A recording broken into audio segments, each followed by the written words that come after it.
நமக்காக கர்த்தராகிய இயேசு கிறிஸ்து நமக்கு கொடுத்த வேத வசனம் மத்திய எழுதின சுவிசேஷ புத்தகம் 22ஆம் அதிகாரம் 18ஆம் வசனம். 22ஆம் அதிகாரம் 18ஆம் வசனத்தை கூட வாசிக்க. இயேசு அவர்கள் துர்க்குணத்தை அறிந்து இயேசு அவர்களுடைய துர்க்குணத்தை அறிந்து இயேசு அவர்களுடைய துர்க்குணத்தை அறிந்து துர்க்குணத்தை அவர்களுடைய துர்க்குணத்தை அறிந்து அறிந்து அறிந்து மாயக்காரரே மாயக்காரரே நீங்கள் ஏன் என்னை சோதிக்கிறீர்கள்? ஏன் என்னை சோதிக்கிறீர்கள்?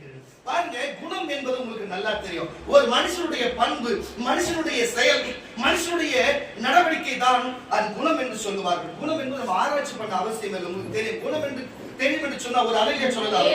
அப்ப குணம் என்று சொன்னா நம்ம ஆராய்ச்சி பண்ண வேண்டியதில்லை, எல்லாமே நமக்கு குணம் என்ற வார்த்தை தெரியும். ஆனா குணத்துக்குரிய காரியத்தை குறித்து நம்ம பார்க்க வேறும் குணத்தை குறித்து சொல்லுகிறது.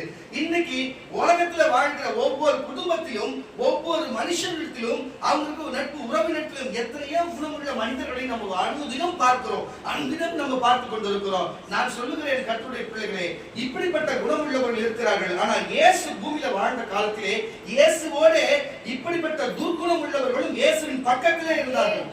அப்ப இது வந்து என்ன தெரியுமா, ஒருத்தன் கிறிஸ்தவனா இருந்தா நல்லவனா இருப்பான், நல்ல குணம் உள்ளவனா இருப்பான் என்று கிடையாது.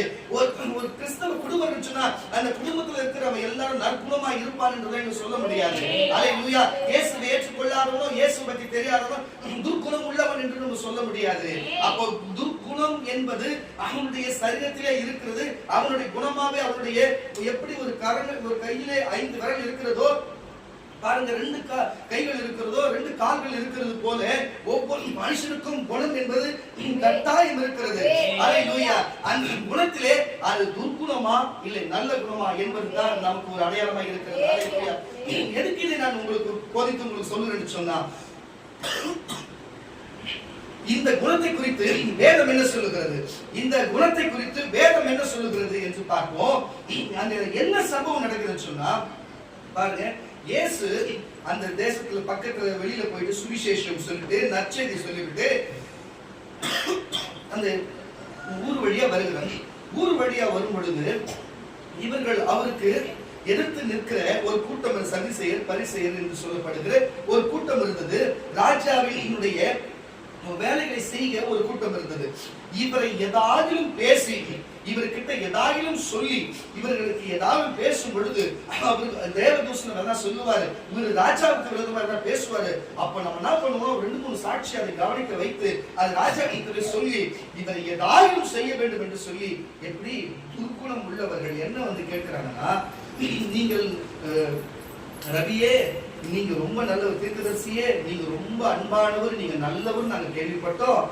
ஆனா நீங்க ரொம்ப நல்லவர், நாங்க உங்ககிட்ட ஒரே ஒரு காரியத்தை கேட்கணும், எங்களுக்கு தெரியல, சொல்லிக் கொடுங்கன்னு சொல்லிட்டு பண்பாய் வந்து கேட்கிறாங்க.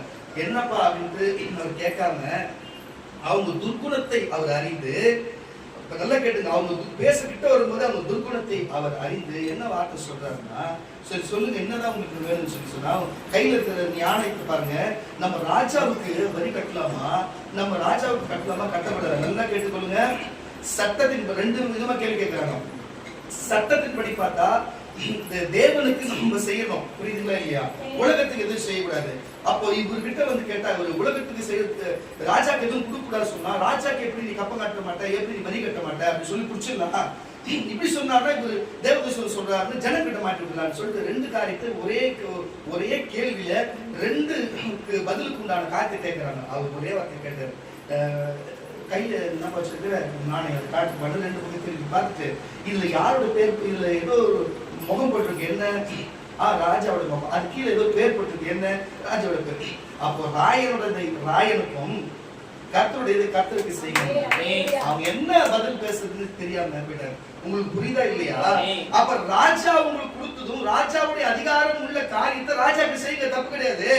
ஆனா ராஜா விட மேல இருக்கிற இயேசு ராஜா, இன்னைக்கு இயேசு ராஜா இருக்கிற இந்த தேவனாகி கர்த்தருக்கு அவர் நமக்கு என்ன கொடுக்க முடியுமோ, நமக்கு என்ன செய்தாரோ அவருக்கு அதை செய்ய, இந்த உலக மனுஷனுக்கு வரி கட்ட வேண்டியது என்ன செய்ய வேண்டியதோ அதை செய்யும் சொன்னாரு.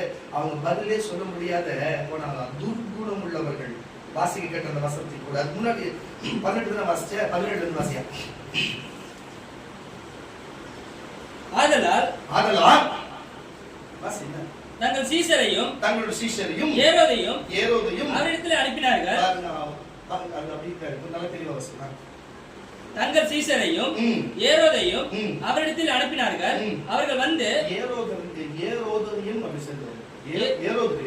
ஏரோதியரையும் அவரிடத்திலே அனுப்பினார்கள்.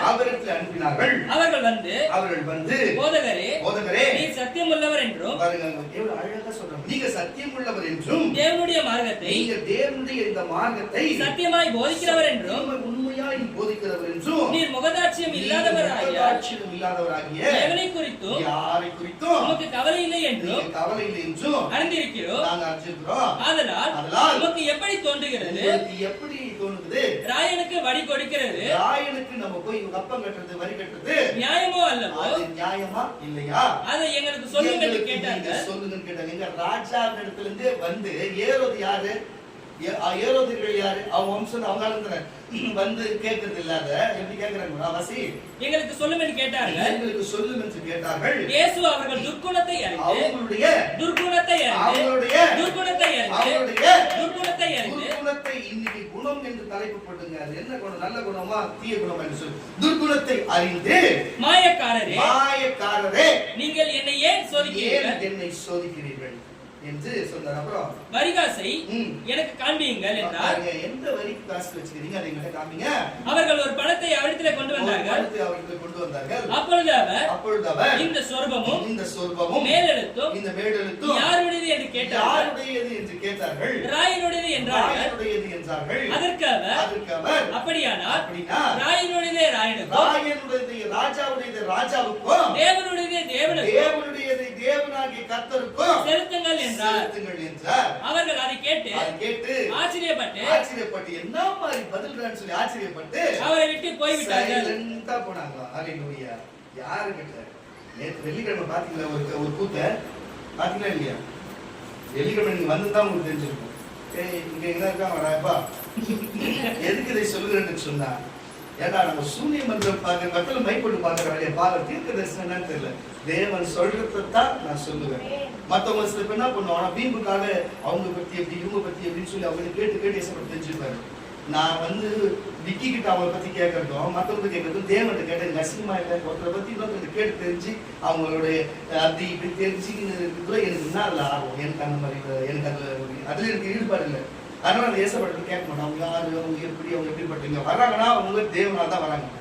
இங்க இருந்து போறாங்கன்னா கைத்தை பிடிச்சி தேவன் வெளில தள்ளுறாருன்னு அர்த்தம். எனக்கு தெரிஞ்ச ரெண்டே இங்க வராங்கன்னா தேவன் தான் அவங்க கூட்டு வராரு. இங்க இருந்து போறாங்கன்னா அவர் தான் தோற்று விடுறாரு. இதுல எந்த மாற்றமும் கிடையாது. அதனால வரவங்க எல்லாம் நல்லவங்க தான். இந்த சபைக்குள்ள வரவங்க எல்லாம் நல்லவங்க தான். எந்த மாற்றமே அதுல நான் எந்த ஒரு போறவங்கனாலும் நமக்கு அதை பத்தி ஒண்ணு இல்லை. ஆனா யாரை பத்தி நமக்கு தெரிஞ்சு யாருடைய காரியத்தை தெரிஞ்சு எனக்கு என்ன செய்ய போகுது, தேவன் என்கிட்ட சொன்னாருன்னா அதை அப்படியே சொல்லுவோம். அது அவங்க கேட்டாங்க அப்ப என்கிட்ட பேசலாம் சொல்லுறது தவிர இது கேட்டது எனக்கு எதுவும் தெரியாது. எனக்கு தெரிய வேண்டிய அவசியம் தேவையில்லை. புரியுதுங்களா? இதனால எனக்கு ஒரு 10 ரூபா லாபம் கிடையாது, நஷ்டம் கிடையாது. நம்ம எதுக்கு இதுல போயிட்டு வீணா கூட்டி போனோம். அதனால ஏற்கனவே ஒரு மாதிரி ஒருத்தவங்களுக்கு செயின் மிஸ் ஆயிடுச்சுன்னு சொல்லியிருந்தோம். அது சொல்லியிருந்தாங்க. அது சொன்னோம். அதே மாதிரி பார்த்தா அவங்களுக்கு அது கட்சிச்சு அவங்க சொன்னாங்க கட்சின்னு சொல்லிட்டு பணம் கொஞ்சம் அதே மாதிரி அது கரெக்டாக அந்த பணம் அப்படியே கட்சிச்சு சொல்லியிருந்தாங்க. இது மாதிரி சில சொல்ல இது எப்படி காட்டு லேசா பரவி கரெக்டா வந்து 2 செயின் நான் ஜாப் பண்றதுக்கு அவங்க உள்ள இறங்கும்போதே சொல்லிட்டாரு. அவங்ககிட்ட நான் பேச மாட்டேன், நான் வந்து நிப்பேன், நான் கை காட்டுவேன், நான் வந்து கை காட்டுவேன். அப்போ அவங்களுக்கு என்னவோ அவங்களோட பேச மாட்டேன்னு சொன்னாரு என்கிட்ட. குறிப்பிட்ட ஆளுங்க வரையும் எல்லாத்தையும் ஒரு 2 வார்த்தை தான் பேச. எப்ப நல்லா பேசுவாரு, கவனிச்சிருப்பீங்க நீங்க. கை காமிச்சோம் அப்படிதான். ஆனா இவங்க மத்தவங்களுக்காக அழகா பேச, இவங்களுக்கு இல்லைங்க அவர் பேச மாட்டேன்றாரு.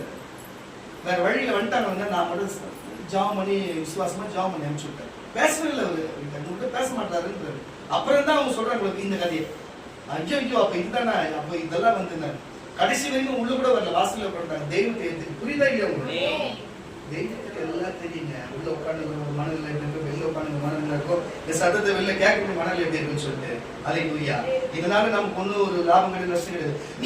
எதுக்கு இது உங்களுக்கு இப்ப சொல்லுங்கன்னு சொன்னா, மனுஷனுடைய துர்குணம் எப்படிப்பட்டதா இருக்கு பாருங்க. உங்களுக்கு ஒரு பொருள் காணம் கிடைக்கணும்னா எங்க ஆண்டவர் வேணும், புரியுதா இல்லையா? ஆனா உங்களுக்கு பாவம் மன்னிக்கணும்னா எங்க ஆண்டவர் வேணாம் உங்களுக்கு. அவர் உங்களுக்கு ஜெபம் பண்ணி உங்களுக்கு ஆசீர்வாதம் பண்றதுக்கு வேணாம். அவருடைய சபைக்குள்ள உங்களுக்கு வர முடியாது. அவருடைய உபதேசத்தை ஜெபம் பண்ணும்போது கேட்க உங்களால முடியாது. அவர் பார்த்துட்டு உங்களை கை தட்ட முடியாது. ஆனா உங்களுடைய காணுன்ற பொருள் மட்டும் நாங்க சொல்லணும். இந்த எண்ணத்தோட பேர் என்ன நீங்க சொல்லுங்க. யாரோ ஒன்று சொல்லுங்க. தேக்குமா நீ சொல்லு. காரணத்தட்டு வெளியில சொல்லு. இதுதான் துர்க்குணம். இதுதான் நான் இங்க வந்தது அப்படி இல்லை, கர்த்தர் உங்களுக்கு செஞ்சாரு. அந்த நன்றி விசுவாசத்தை நினைச்சு நான் வாழ்நாள் முழுவதும் அவருக்காகவே இருப்பிட்டு வந்துக்கிறவர். நல்ல குணம். இதுதான் பரிசுத்தமான குணம். இன்னும் கைத்தட்டு கம்மியா எதுக்கு இதை சொல்லுகிறேன்னு சொன்னா, நினைச்சிருக்கலாம் பாஸ்டர் விக்கி கூட, ஐயோ நான் ஊழியர் செய்யற பாஸ்டா இருக்கிற பைபிள் வச்சு படிச்சு எல்லாமே பண்ண, அண்ணன் கூடவே இருக்கிற, இயேசுவ கூடவே இருக்கிற, எல்லாமே எனக்கு கொடுத்துருந்தாரு, இந்த ஒண்ணு மட்டும் எனக்கு கொடுத்துட்டாரு. அவன் நினைச்சிருக்கலாம், அதை நினைச்சு அவன் ஃபீல் பண்ணிக்கலாம். நானே ஃபீல் பண்ண அவனுக்காக. ஆனா அவன் ஃபீல் பண்ண, ஆனா அவன் அதை பத்தி ஒரு பெருசா பொருட்டாவே எடுத்துக்கல. ஏன்னா அவன் குணம் தேவனுக்கு துர்க்குணமா இருந்துச்சுங்க, உடனே போயிட்டு இருப்பான். தலைவலி சரி பண்ண மாட்டேங்குது, ஒரு கடவுளா? அப்ப கண்ணு குத்தாரு, காது குத்தாருறாங்க, எனக்கு ஒரு தலைவலி சரி பண்ண மாட்டாரு. அப்ப நான் எப்படி அவரு யாருதான் சொல்லுவாங்க துர்குணம் உள்ள ஆள்கள். ஆனா சொல்ற புரிஞ்சுக்கணும். எதுக்கு இதை சொல்லணும்னு சொன்னா, அதுதான் விசுவாசம். விசுவாசம் ரெண்டு டைப் இருக்கு. நம்பிக்கை என்ன விசுவாசம், ஒருத்தவங்களோட பழனம் அவங்களுக்கு நம்பிக்கையா இருக்கிறது. ரெண்டுமே விசுவாசம், இது ரெண்டும் ஒண்ணுதான். இந்த ரெண்டு இயேசுவை கேட்கிறாரு. விசுவாசிக்கிறவன் பதறான், விசுவாசிக்கக்கூடும். உனக்கு கடுகளவு விசுவாசம் இருந்தா இந்த மலையை பார்த்து சமுத்திரம் தள்ளுண்டு போவாங்க போகும் சொன்னார். புரியுதா? இதுதான் மனுஷாருக்கு. விசுவாசம் இல்லாதவங்க, நம்பிக்கை இல்லாதவங்க எப்படி தெரியுமா, எப்படி சொல்லுவாங்க, நான் ஒரு காரியத்தை நம்ப மாட்டாங்க மற்றவங்க. அல்லேலூயா.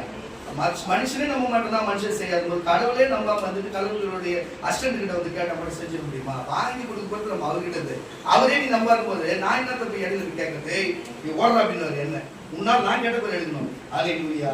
இப்ப இதுல இருந்து உங்களுக்கு சொல்ல வருதானா, துர்குணம் உள்ளவர்கள் நம்மளை சுற்றிலும் இருக்கிறார்கள், நமக்குள்ளவும் இருக்கிறார்கள், வெளியிலும் இருக்கிறார்கள், உறவுகளிலும் இருக்கிறார்கள். நீ எப்படிப்பட்ட ஆளா இருக்கிற, உனக்கு என்ன குணம் இருக்கிறது, உனக்கு என்ன குணம் இருக்கிறது என்பதுதான் இன்றைக்கு.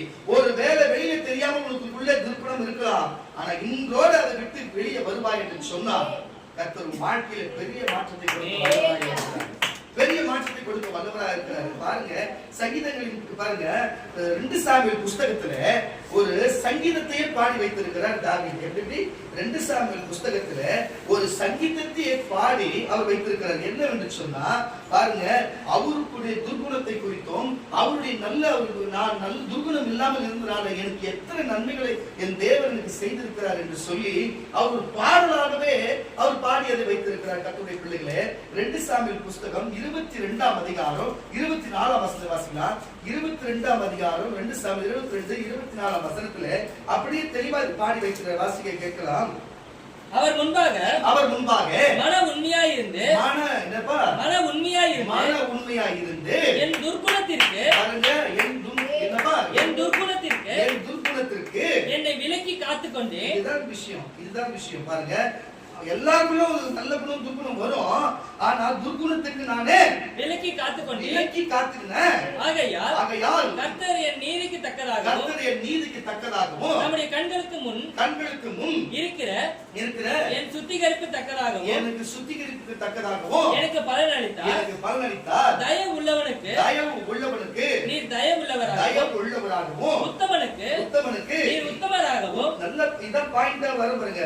தயவு உள்ளவனுக்கு அவர் தயவு உள்ளவராகவும், உத்தமனுக்கு நீர் உத்தமராகவும், புனிதருக்கு நீர் புனிதராகவும், பரிசுத்தராகவும், மாறுபாடானவர்களுக்கு நீர் மாறுபாடாக இருக்கிறவராகவும், பாருங்க மாறுபாடு உள்ளவர்களாக இருக்கிறதாகவும் தோன்றுவி சிறுமைப்பட்ட ஜனத்தை, பாருங்க சிறுமை ஒண்ணுமே இல்ல நம்மள போல ஜனத்தை ரட்சிப்பி காப்பாற்றுவார். மேட்டுமையானவர்களை பாருங்க, பெருமை என்கிட்ட எல்லாம் இருக்குது, நான் அங்க போய் என்கிட்ட பணம் அந்த பொருள் இந்த பொருள் சொல்லுகிறவர்களுக்கு மேட்டுமையானவர்களை தாழ்த்த உம்முடைய கண்கள் அவர்கள் விரோதமாய் திரும்பி இருக்கிறது.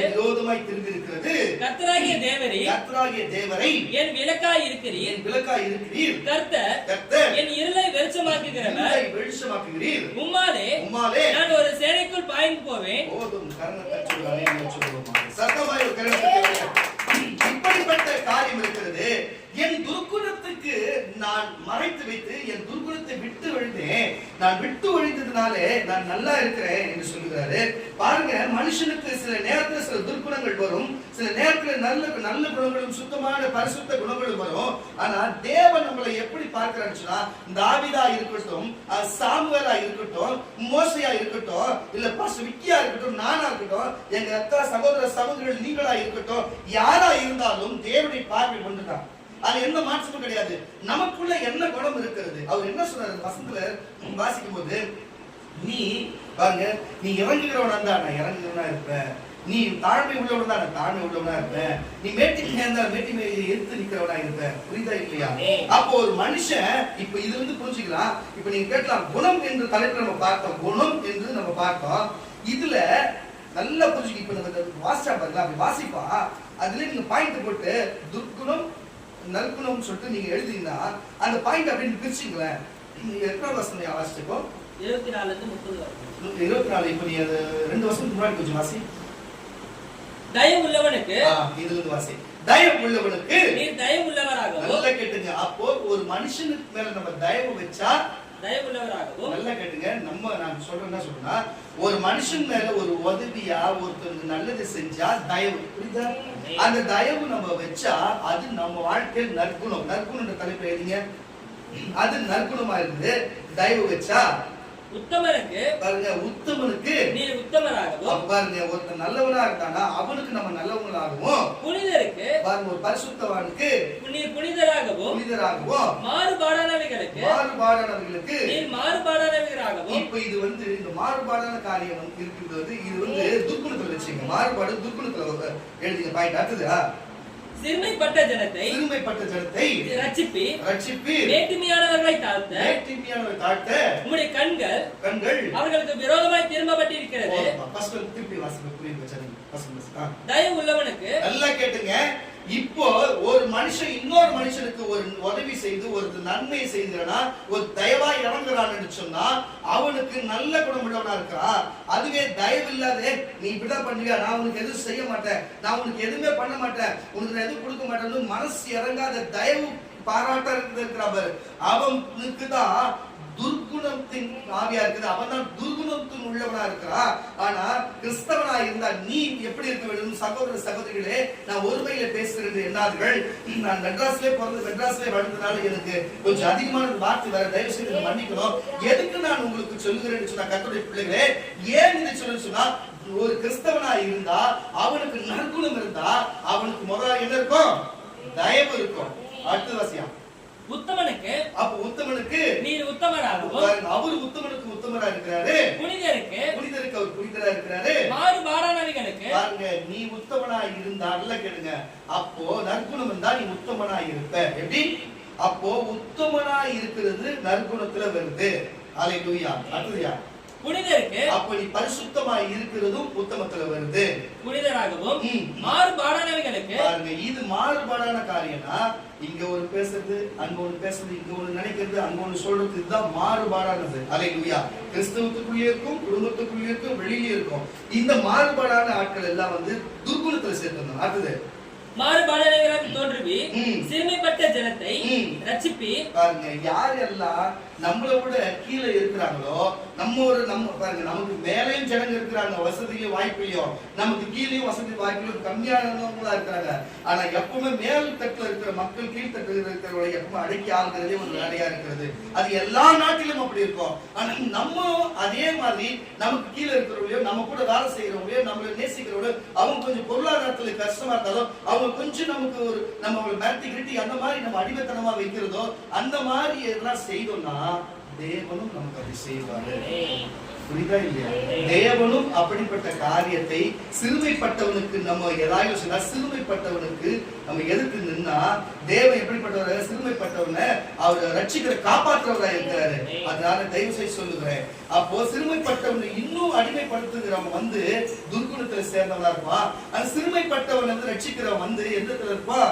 நற்குணத்துல சேர்ந்தவனா இருப்பான். தயவு செய்து அங்க இருக்கிறவங்க ஒத்தாசை செய், பிச்சைக்காரங்களுக்கு பிச்சை போடு, ஏழையா இருக்கிறவங்க ஒத்தாசை செய், அவங்களை மிரட்டாத, அவங்களை அடிக்காதே, தள்ளி போன்னு சொல்லாத, அவங்களுக்கு கொடுக்காத, அடக்கடைகளை கலப்பு இல்ல கொஞ்ச நேரம் வெயிட் பண்ண வச்சு நிக்க வச்சு இது லாஸ்டா பார்த்துட்டு இல்லைன்னு சொல்லாத. இந்த மாதிரி பண்றதெல்லாம் நீ மேட்டிலியா இருந்து அவங்கள சிறுமைப்பட்டு இருக்கிறாங்கன்னு சொல்லி அவங்க அழுத்துறது போல இருக்கும். ஆனா தேவன் பார்த்து கொண்டு இருப்பார், சிறுமைப்பட்டவனை கர்த்தர் ரட்சிக்க வல்லவரா இருக்கிறாரு.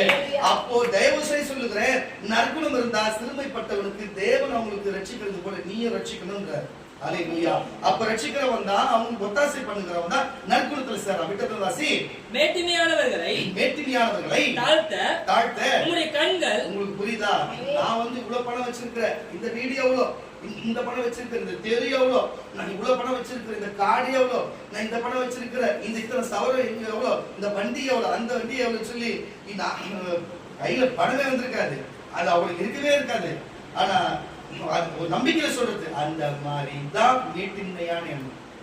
மேட்டின்மையான எண்ணம். உன் வீட்டையும் சொல்ல சேர்த்து வாங்கிக்கலாம், உன் வீட்டையும் சொல்ல சேர்த்து வாங்கிக்கலாம். ஒரே காத்துதான், பணம் எங்க போகணும் தெரியாது, பணம் எங்க போகணும் தெரியாது, நோய் எங்க இருந்து வரும்னே தெரியாது, பணம் எங்க போகவே தெரியாது, நோய் எங்க இருந்து வரும்னே தெரியாது. புரியுதா இல்லையா? தயவு செய்து புரிஞ்சுக்க. இந்த மேட்டுமையான புத்தி இருக்குன்னு சொன்னா, மேட்டுமையான புத்தி வருதுன்னா அது என்ன எண்ணத்துல வரும், அது துர்க்குணத்துல வரும். அப்ப மேட்டுமையா அப்படியே ஒரு வாழ்க்கை நம்ம பார்க்கிறோம். போட்டுக்க ட்ரெஸ்ல கீஞ்ச ட்ரெஸ்ஸ போட்டுக்குன்னு தலையில எண்ணெய் வைக்க முடியாது, அவ்வளவு வேதனையான ஒரு வாழ்க்கையை வாழ்ந்ததெல்லாம் இன்னைக்கு நெஞ்சு நிமித்தி மட்டும் மரியாதை இல்லாத மேட்டுமையான எண்ணம். அப்போ தேவன் இதுக்கு முன்பு இவங்களை இப்படி வைத்திருக்கிறார் என்று சொன்னா அப்ப அதுல காரணம் இருக்கிறது. நீங்களே நிறைய பேர் அப்படி பார்த்துருக்கீங்க இல்லையா? உங்க வாழ்க்கையில நீங்க எவ்வளவு பேர் கடந்து வந்திருக்கீங்க. இப்படிப்பட்ட எண்ணம் உள்ளவர்கள் துர்குணம் உள்ளவர்கள். இப்படி அவர்கள் துர்குணம் இருக்கிறதால்தான் அவர்களே குடும்பத்தை இன்னமும் விளங்காத வைத்திருக்கிறதுக்கு காரணமே துர்குணம் உள்ளவர் தான். இவர்களுக்கு ஒரு பணங்காசு வந்ததா எப்படி மேட்டிமையான எண்ணம் வந்த மனசு. ஒரு மனுஷனா பிறந்தா நம்ம எப்படி இருந்தோம், நம்ம எங்க இருந்தோம், நம்ம எப்படி இருந்தோம், இன்னைக்கு நம்ம எப்படி இருக்கிறோம் அதை நினைச்சு பார்க்கல. இவங்க நம்ம ராயல் மாதிரியும் வெளிநாட்டுல இருந்து தப்பித்து வந்தவங்க மாதிரியும் வெளிநாட்டு பிரச்சனை மாதிரியும் இப்படிப்பட்ட ஒரு எண்ணங்கள் நான் சொல்லுங்க. இந்த மேட்டிமையான எண்ணங்கள் எங்க இருந்து வரும்? அல்லேலூயா. நல்லக்காரங்களுக்கு அப்படி மேட்டிமையா நமக்கு செய்கிறது இல்லை. அல்லேலூயா. இப்படிப்பட்ட எண்ணங்கள் வரும். ஒரே ஒரு காத்து வந்தா பணம் எங்க ஓடும், பறந்து ஓடிப்போ, நோய் பறந்து வந்து ஓட்டிக்கோ. எப்படி வருது இதெல்லாம் புரிஞ்சுக்கணும். இந்த மேட்டிமையான எண்ணம் வந்தா இப்படிப்பட்ட எண்ணம் உள்ளவர்களுக்கு என்ன பண்ண இருக்குது? துர்குணம் இருக்கிறது. துர்குணம் இருக்கிறவன் எங்க போவான்? நரகத்துல தள்ளப்படுவான். அல்லேலூயா. தயவு செய்து உங்ககிட்ட பணம் காசு இருந்தா, உங்ககிட்ட இடம் பொருள் இருந்தா, உங்ககிட்ட நகைகள் இருந்தா, நீங்கள் யாரையும் பார்த்து உங்களுக்கு கீழே இருக்கிறவனை பார்த்து நீங்க தயவு செய்து என்ன சொல்ற, நீங்கள் அப்படி மேட்டிமையான காரியத்தை செய்யாதீர்கள். அப்படி மேட்டிமையான காரியத்தை செய்கிறவன் துர்குணத்தில் சேருவா. நீங்கள் எல்லாரோடும் சம உரிமையா எல்லாரோடும் அன்போடு நேசித்து பழகுங்கள் சொன்னா தேவன் உங்களோடு இருப்பார். அல்லேலூயா. வீட்டுக்குள் மீதி வாசிக்க கேட்கலாம். மேட்டிமையானவர்களை தாழ்த்த உம்முடைய கண்கள் அவருக்கு விரோதமாய் திரும்பப்பட்டிருக்கிறது. நல்லா புரிஞ்சுக்கோ. தேவனுடைய கண்ணே விரோதமாய் திரும்பப்பட்டிருக்கிறது. கர்த்தராகிய தேவரீர் என் விளக்காய் இருக்கிறீர், என் விளக்காய் இருக்கிறீர். கர்த்தர் என் இருளை வெளிச்சமாக்குகிறவர், என் இருளை வெளிச்சமாக்குகிறீர். உம்மாலே நான் ஒரு சேனைக்குள் பாய்ந்து போவேன். இப்படி அவர் சொல்றாரு. நீங்க அதுல 1ஆம் வசனத்தை வாசிங்க. ஃபர்ஸ்ட் வசனத்தை வாசிங்க. கர்த்தர் தாவீதை அவருடைய எல்லா சத்துருக்களின் கைக்கும் சவுலின் கைக்கும் நீங்களாக்கி விடுவித்த போது கர்த்தருக்கு முன்பாக பாடின பாட்டு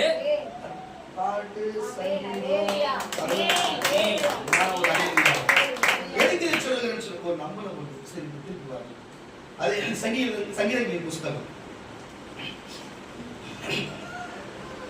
சங்கீதங்களின் புஸ்தகம் 18ஆம் சங்கீதம் 23 வாசகம். சங்கீதங்களின் புஸ்தகம் 18:23 வாசிக்கலாமே. அவருக்கு முன்பாக நான் மன உண்மையாயிருந்து என்னப்பா அவருக்கு முன்பாக மன உண்மையாயிருந்து என் துர்க்குணத்திற்கு என்னை விலக்கி காத்துக்கொண்டேன்.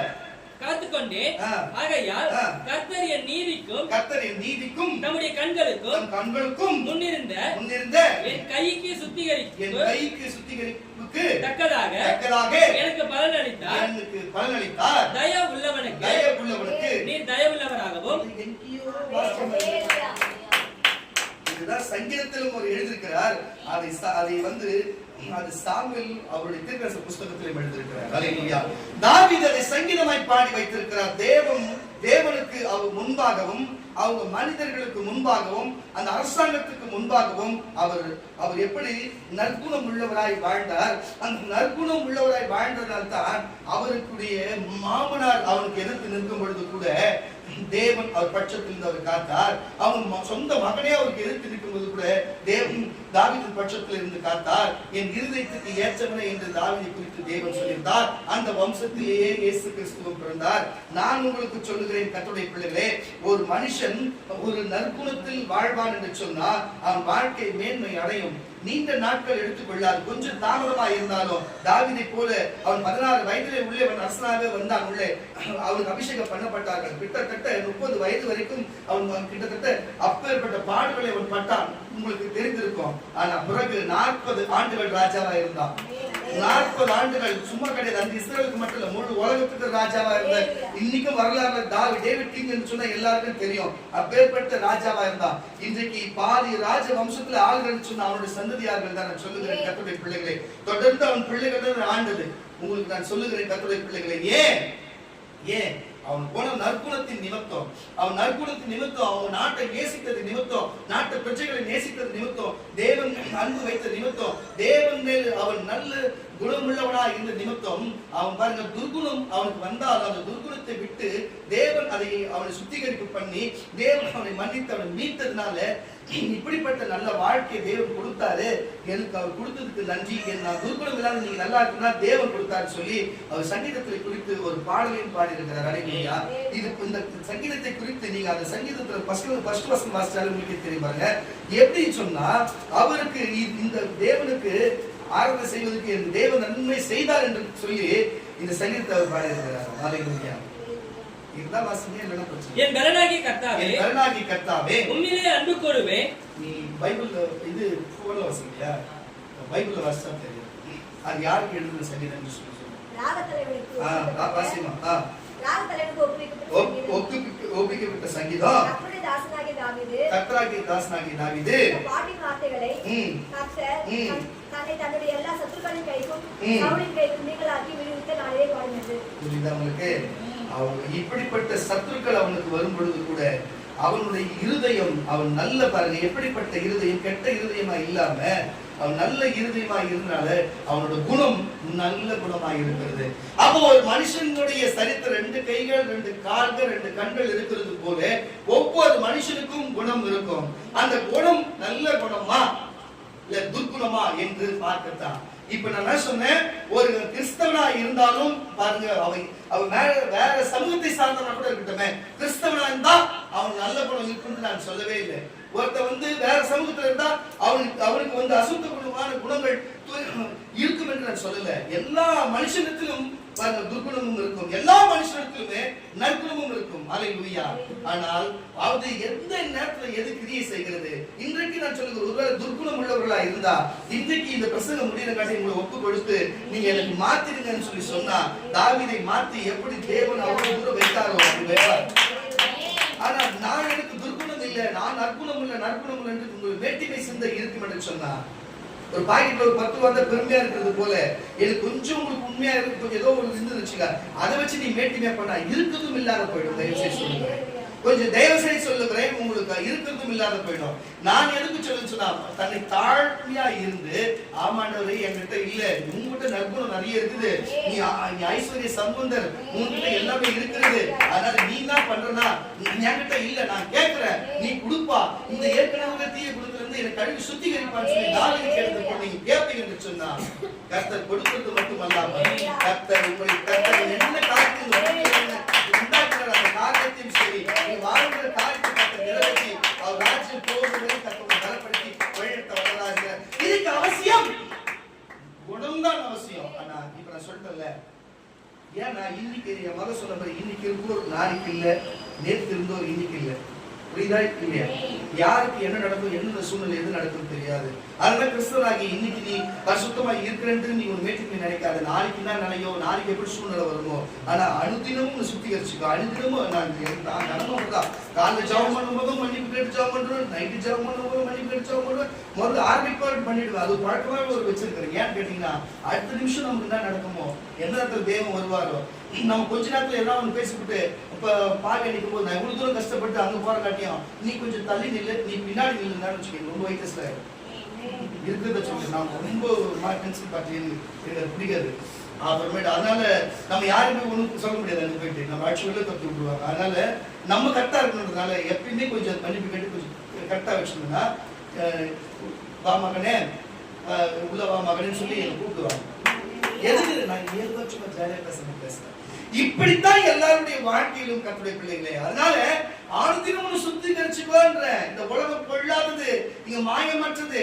இந்த பாருங்க, இயேசு பூமியில அவ்வளவு வல்லமை உள்ளவரா இருந்து, அவ்வளவு நன்மை செய்கிறவரா இருந்து கூட அவர் பாக்கெட்ல காசை வச்சுக்கின்னு, புரியுதா புரியுதா, பணம் இருந்தா தேவனுக்கு கேள்வி கேட்க முடியும் போன்றதுல, பணம் காசு கொஞ்சம் இருந்ததுன்னா தேவனுக்கு கூட கேள்வி கேட்க முடியும். புரிஞ்சுக்கதான் மனுஷனுடைய எண்ணங்கள். கொஞ்சம் பணம் இருந்தா போதும். இயேசுவை பார்த்து இது ராயனுக்கு கொடுக்கலாமா இல்ல என்ன கொடுக்கலாம் கேட்டாங்களா இல்லையா? அவங்க என்ன தப்பா கேட்டாங்க? தப்பா கேட்கல. அந்த காசை வச்சு அவங்க கேட்டதா அவங்க கேட்கிறாரு. துர்குணம் உள்ளவர்கள் அவர்கள் என்று அவர் எண்ணி, அவர் துர்குணத்தை அவர் அறிந்து ஏன் இப்படி பண்றீங்கன்னு கேட்டு அந்த காசு ராயனுக்கும் கர்த்தருக்கும் என்று சொன்னார். அப்ப இந்த உலகத்திலே வருகிறது, இந்த உலகத்திலே போயிடும் தான் அர்த்தம். உங்களுக்கு புரியுதா இல்ல? வெள்ளி காசு வச்சிருந்தா வெள்ளி காசு பணம் இல்ல, இந்த பணம் வந்து பாதாள வரை பாய். புரியுதா? பணம் எல்லா தீமைக்கும் வேறா இருக்கிறது. பணம் பாதாள வரையும் பாயும். இயேசுவை காட்டி கொடுக்கிறதுக்கு, யோசேப்பை வித்ததுக்கு நல்லா புரிஞ்சு கொள்ளுங்க கர்த்தருடைய பிள்ளைகளே. பணம் தான், பணம் 10 செய்ய சொல்லுவாங்க. அது போல பணத்தை வச்சுக்கின்னு இயேசு கிட்ட கேட்க துர்குணத்தை அறிந்து இப்படிப்பட்ட காரியத்தை சொல்லுகிறார். அல்லேலூயா. ராயனுக்கும் கர்த்தருக்கு செய்யுங்கன்னு சொல்லி, இந்த உலகத்துல தேவன் கொடுக்கறத ராயன் தடுக்க முடியாது, ராயன் கொடுக்கறத தேவனால தடுக்க முடியும். அல்லேலூயா. அதனால இந்த உலகத்துல உலகம் கொடுக்க கூடாததை விட தேவன் கொடுக்கறது நிறைய இருக்குது. உலகத்துல நம்ம வாங்க கூடாது, இந்த உலகத்துல ஏகப்பட்டிருக்குது. ஆனா விலை முதிக்க முடியாது தேவனுக்கு நமக்கு இருக்குது. தயவு செய்து அவருடைய கிருபை, அவருடைய கருணை, அவருடைய இரக்கம், பரலோகம், பாவமன்னிப்பு, பரலோக ராஜ்யம், நித்திய ஜீவன் போன்ற பல காரியம் இருக்கிறது. எத்தனையோ நோய்க்கு எங்க போல மருந்து கிடைக்காத நோயெல்லாம் கர்த்தர் ஒரு நிமிஷத்துக்கு சொல்லி கொடுத்தாரு. எத்தனையோ பேருக்கு எத்தனையோ எண்ணங்க போய் விடுதலை ஆகிறதெல்லாம் கர்த்தர் ஒரே இடத்துல விடுதலை கொடுத்திருக்கிறார். எத்தனை சாவின் விழுப்பில போய் இருந்தவர்கள் கர்த்தர் தூக்கி விட்டு வாழ வைத்திருக்கிறாரு. கர்த்தருக்கு விலை மதிக்க முடியாத அந்த கிருபை இருக்கிறதுனால ராயனுக்கு உலகத்துக்கு உலகம் எடுத்துக்கொள்ளும், உலகம் உலகத்துக்குள்ள சமர்ப்பணம் ஆயிடும். ஆனா கர்த்தருக்குரியதை கர்த்தர் தான் நம்ம கொடுக்க முடியும். அதுதான் அப்ப நற்குணம் இருக்கும் பொழுதுதான் கர்த்தருக்குரியது நம்ம கர்த்தருக்கு கொடுக்க முடியும். கர்த்தருக்குரியது நமக்குரியது கர்த்தர் கொடுங்க. ஆமாவா? நீங்க கர்த்தருக்கு கொடுங்க, கர்த்தர் உங்களுக்கு கொடுக்க முடியும். ஆனா துர்குணம் உள்ளவன் என்ன பண்ணுவான்னா, ராயனுக்கு கொடுத்துட்டாமா, ராயன் கிட்ட வாங்குவான். புரியுதா இல்லையா? இயேசுராஜா வர வரைக்கும் இங்க யாருதான் ராயன்? பிசாசு தான் ராயன். அவங்க கண்ட்ரோல தான் இருக்குது. அது இயேசு வந்தா ராஜாதி ராஜாவா மெஸ்ஸியா வர போகிறாரு.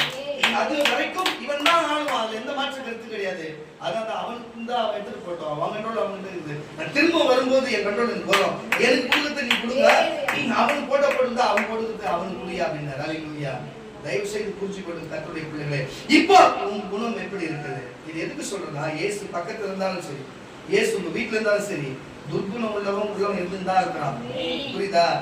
பச்சை வந்து இப்படி நேரத்துக்கு ஏற்ற மாதிரி மாறுகிறவன் மாறி கொடுத்தா, தேவைக்காக எல்லா காரியத்தையும் செய்கிறவன் செய்து கொடுத்தா இருக்கிறான். ஆனா அதெல்லாம் விட்டுடுங்க.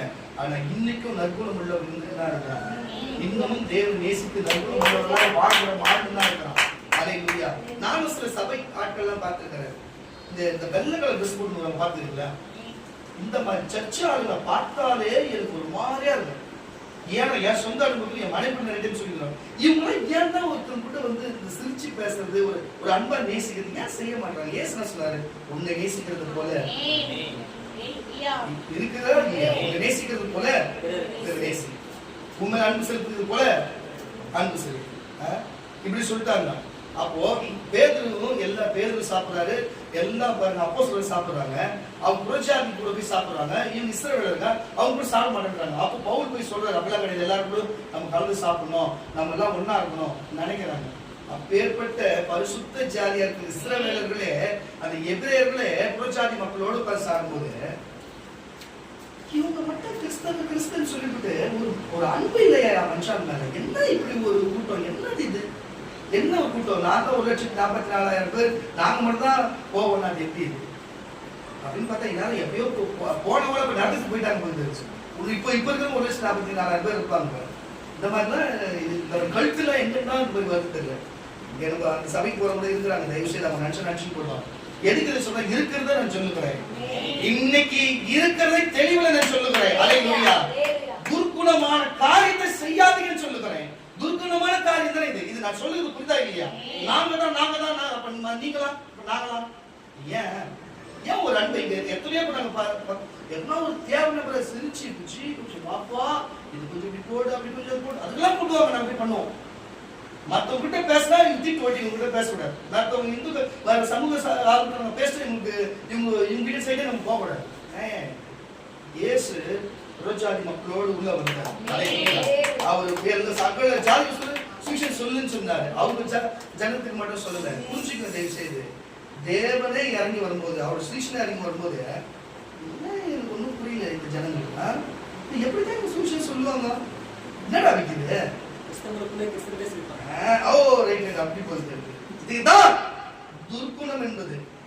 அப்போ ஒருத்தர் கிறிஸ்தவனா இருந்தாலும் துர்க்குணம் இருக்கும். நான் அவ்வளவு தூரம் பார்த்தாரு. தாவீதா இருந்தாலும் துர்க்குணம் இருக்குங்க. பட்டு சொல்றாரு. தாவீதா இருந்தாலும் இருக்குதான். உடனே அவங்க அந்த ஊழிக்காரனே சொல்லியிருந்தேன், அந்த சர்ச்சையில் இருக்கிறவங்க சொல்லியிருந்தேன். தாவீதை கூட சொல்லுகிறேன். தாவீதா இருந்தாலும் துர்க்குணம் இருக்கும். அந்த துர்க்குணத்தை கழுவி சுத்திகரித்தால் ஒழிய அந்த துர்க்குணம் அவனுக்குள்ளவே இருக்கும். சுத்திகரிக்கணும். அன்னைக்கு ஈசோப்பு தழினாலும் ஆட்டுக்கடாவின் ரத்தத்தினாலும் சுத்திகரிச்சிட்டாங்கப்பா, போச்சு. இன்னைக்கு ஈசோப்பு இருக்குதா? நம்ம இடத்துல இந்தியாவில் ஈசோப்பு இருக்குதா? இந்தியாவில பலிகளை செலுத்துகிற சட்டம் இருக்குதா? அப்ப எப்படி செலுத்துவ? இன்னைக்கு ஆசாரி இருக்கிறாங்க. இங்க கேரளா இருக்கிறாங்க. ஃப்ரெண்டு இருக்கிறாங்க. கூப்பிட்டு வரேன். எதுக்கு சொல்லுறேன்னு சொன்னா உங்களெல்லாம் செய்ய மாட்டாங்க. புரியுதுங்களா? அதுதான் தனி ஒரு இதெல்லாம் இருக்குது. அதுக்குன்னு கொஞ்சம் சுண்ணத் பண்ண நிறைய காரியம் இருக்குது. சேர்க்க மாட்டாங்க. எதுக்கு இதை சொல்லுறேன்னு சொன்னா, ஏன் உங்களுக்கு இதை பத்தி பேசுறேன்னு சொன்னா, கர்த்தருடைய பிள்ளைங்க இன்னைக்கு இயேசுவின் ரத்தத்தினாலே நம்ம அவருடைய வார்த்தை ஈசோப்பினாலே சுத்திகரிக்கும் பொழுது நமக்குள்ள இருக்கிற என்னப்பா அது துர்க்குணம் நம்ம விட்டு போகும்.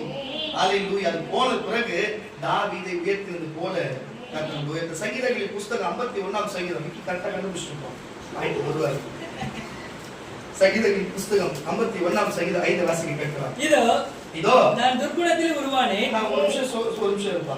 எனக்கு ஒண்ணு புரியல. ஒரு குறிப்பிட்ட சர்ச்சுக்கு போறவங்க சிரிக்க மாட்டாங்க. அது அப்படியே ரொம்ப இன்னும் ஆண்டவர் கதையில கேட்டாரு. நான் கேட்கிறேன், கிறிஸ்துவுக்குள்ள உபதேசம் வந்து எளிமையா இருக்குமா கஷ்டமா இருக்குமா? கஷ்டமா இருந்த ஒரு அழிய சொல்லுங்க.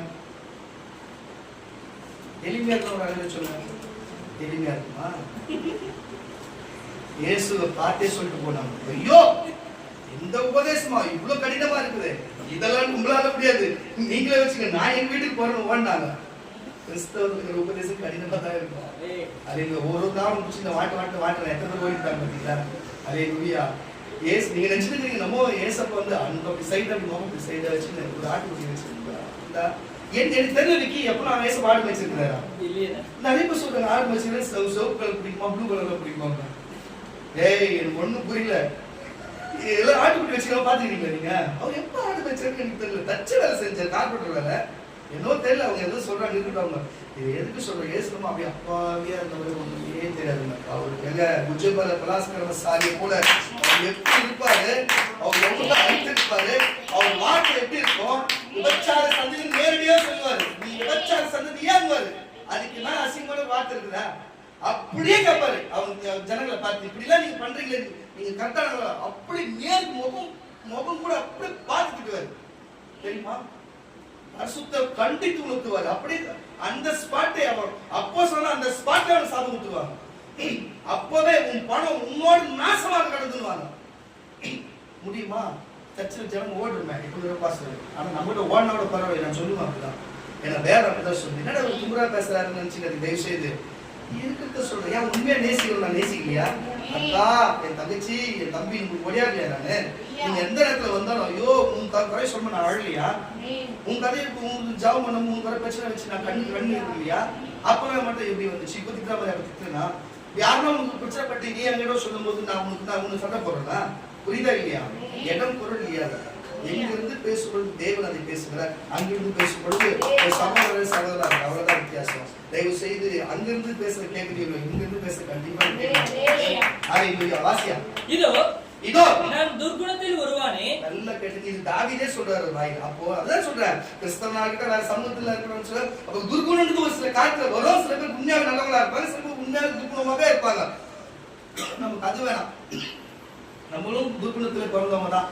நம்மளும் சில பேருக்கு நம்ம துர்குணமான காரியம் செஞ்சோம்னா அது இனிமே தேவனுடைய ரத்தத்தில் இயேசுடைய ரத்தத்துல கழுவி சுத்திகரிச்சு நம்ம நற்குணமா மாத்துதான் சபை. சபையில வந்து சில பேர் போட்டுருப்பாங்க, சில சபையில பார்த்து வச்சுங்களேன், ஆஸ்வதிக்கப்பட்டவர்கள் உள்ள வாங்க அப்படின்ற மாதிரி. புரியுதா இல்லையா? அவன் ஆஸ்வதிக்கப்பட்டா ஏன்டா சர்ச்சைக்கு வரணும்? அவன் ஏன் வரணும் சர்ச்சைக்கு? அவன் ஆஸ்வதிக்கப்பட்ட ஏன் வரணும்?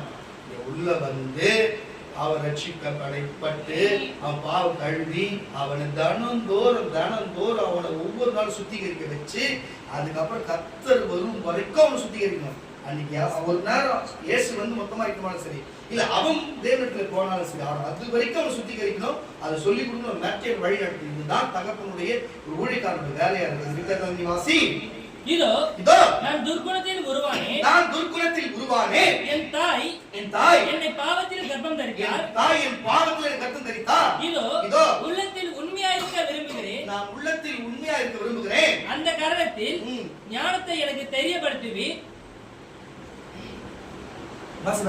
ஞானத்தை எனக்கு தெரியப்படுத்துவி. நீர் என்னை ஈசோப்பினால் சுத்திகரியும். என்னப்பா?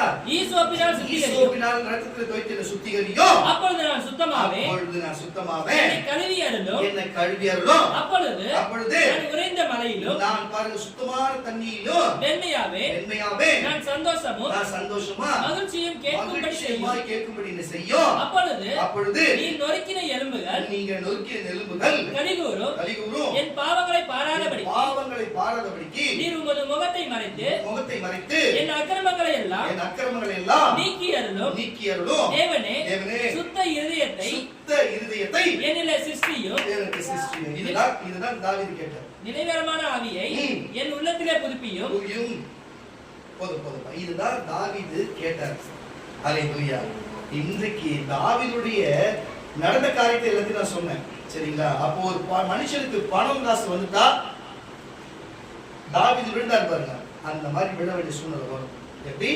தாவீது சின்ன வயசுல கஷ்டப்பட்டாரு, அப்போ தேவனை ஆராய்ச்சி அவர் நல்ல மேன்மைக்கு வந்துட்டாரு. ராஜாவை ஏறி ஒரு 15-20 வருஷம் கழிச்சு அவர் என்ன ஆயிடுச்சு, பணமும் பொருளும் ஆஸ்தி அந்தஸ்தம் வந்த உடனே அவர் மேட்டின் மேல எண்ணம் வந்து அவர் என்ன பண்ணிட்டாரு, இப்படிப்பட்ட தவறான காரியம் செய்தாரு. மறுபடியும் அவர் மன்னிப்பு கேட்டார் தேவனுக்கு. மன்னிப்பு கேட்டு துர்குணத்தை எனக்கு எடுத்து போடுங்க, நீ கழுவி சுத்திகரிங்க கேட்டாரு. தேவன் அப்படியே அதை நான் செஞ்சாரு.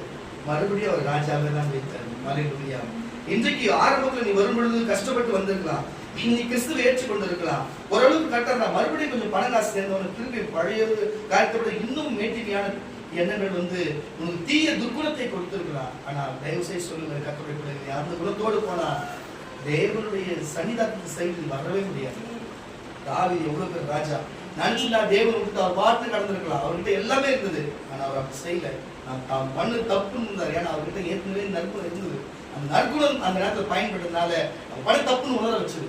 அதனால அது உணர்ந்தாரு, தேவனுக்கு மன்னிப்பு, அது கழுவி சுத்திகரிக்கப்பட்டது. அவர் தெளிவானார், நல்ல வாழ்க்கை தீர்காயுசோடு சந்தோஷமாய் தேவனிடத்தை இறைச்சி இருந்தார். அல்லேலூயா.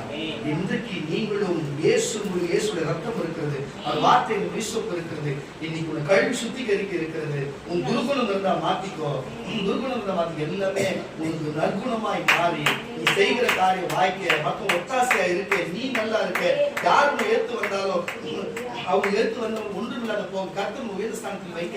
இன்றைக்கு ஏன் இதை பேசுறேன்னா, நாளைக்கு என்ன வேணாலும் உங்களுக்கு பணம் வரலாம், நாளைக்கு என்ன வேணாலும் உங்களுக்கு பொருள் வரலாம், நாளைக்கு என்ன வேணாலும் நடக்கலாம், இங்கிருந்து வெளில போகும்போது உங்களுக்கு பதவி உயரலாம், என்ன வேணாலும் நடக்கலாம். ஆனா அந்த நேரத்தில் உங்களுக்கு மேட்டிமையான எண்ணம் வந்திருக்கிறா இன்னைக்கே தேவன் எச்சரிக்கை. நாளைக்கு என்ன வேணாலும் நடக்கலாம், நாளைக்கு பணம் வரலாம், நகை வரலாம், பொருள் வரலாம், வீடு வரலாம், வாசல் வரலாம், என்ன வேணாலும் வரலாம். உனக்கு எல்லாமே எதை எதிர்பார்த்த அதை விட கூடுதலாக கூட வரலாம். தேவன் ஒரு காரியத்தை இன்னைக்கு இதை பேசுறாருன்னு சொன்னா தயவு செய்து சொல்லுகிறேன், அதுக்கு நம்ம எச்சரிக்கையா இருக்கலாம். பேசுற காரணம் இல்லாத எப்பவுமே பேச மாட்டாரு. நாளைக்கு நீங்க கொடுக்கறதுல வரலாம், நீங்க எல்லாருமே கொடுக்கறதுல நாளைக்கு வரலாம், நாளைக்கே வரலாம். ஆனா நாளைக்கு மறுநாள் நீங்க வந்து நேர்த்தியான சிந்தையோடு துர்குணத்தை செய்யக்கூடாது என்பதற்கு எச்சரித்து உங்களுக்கு சொல்லுகிறார். நான் விசுவாசமா சொல்லுகிறேன், இன்னைக்கு தேவன் பேசுறேன்னு சொல்லி தெரியும். தேவன் பேசுற ஒரு மெத்தடை பத்தி எனக்கு புரியும். இன்னைக்கு இந்த வார்த்தை வரணும், கண்டிப்பா இதை கொடுக்க போறாரு. அவர் முன்னெச்சரிக்கை எச்சரிக்கை கொடுக்கிறாரு. ஒரு நாள்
எச்சரிக்கையாயிருங்கள்.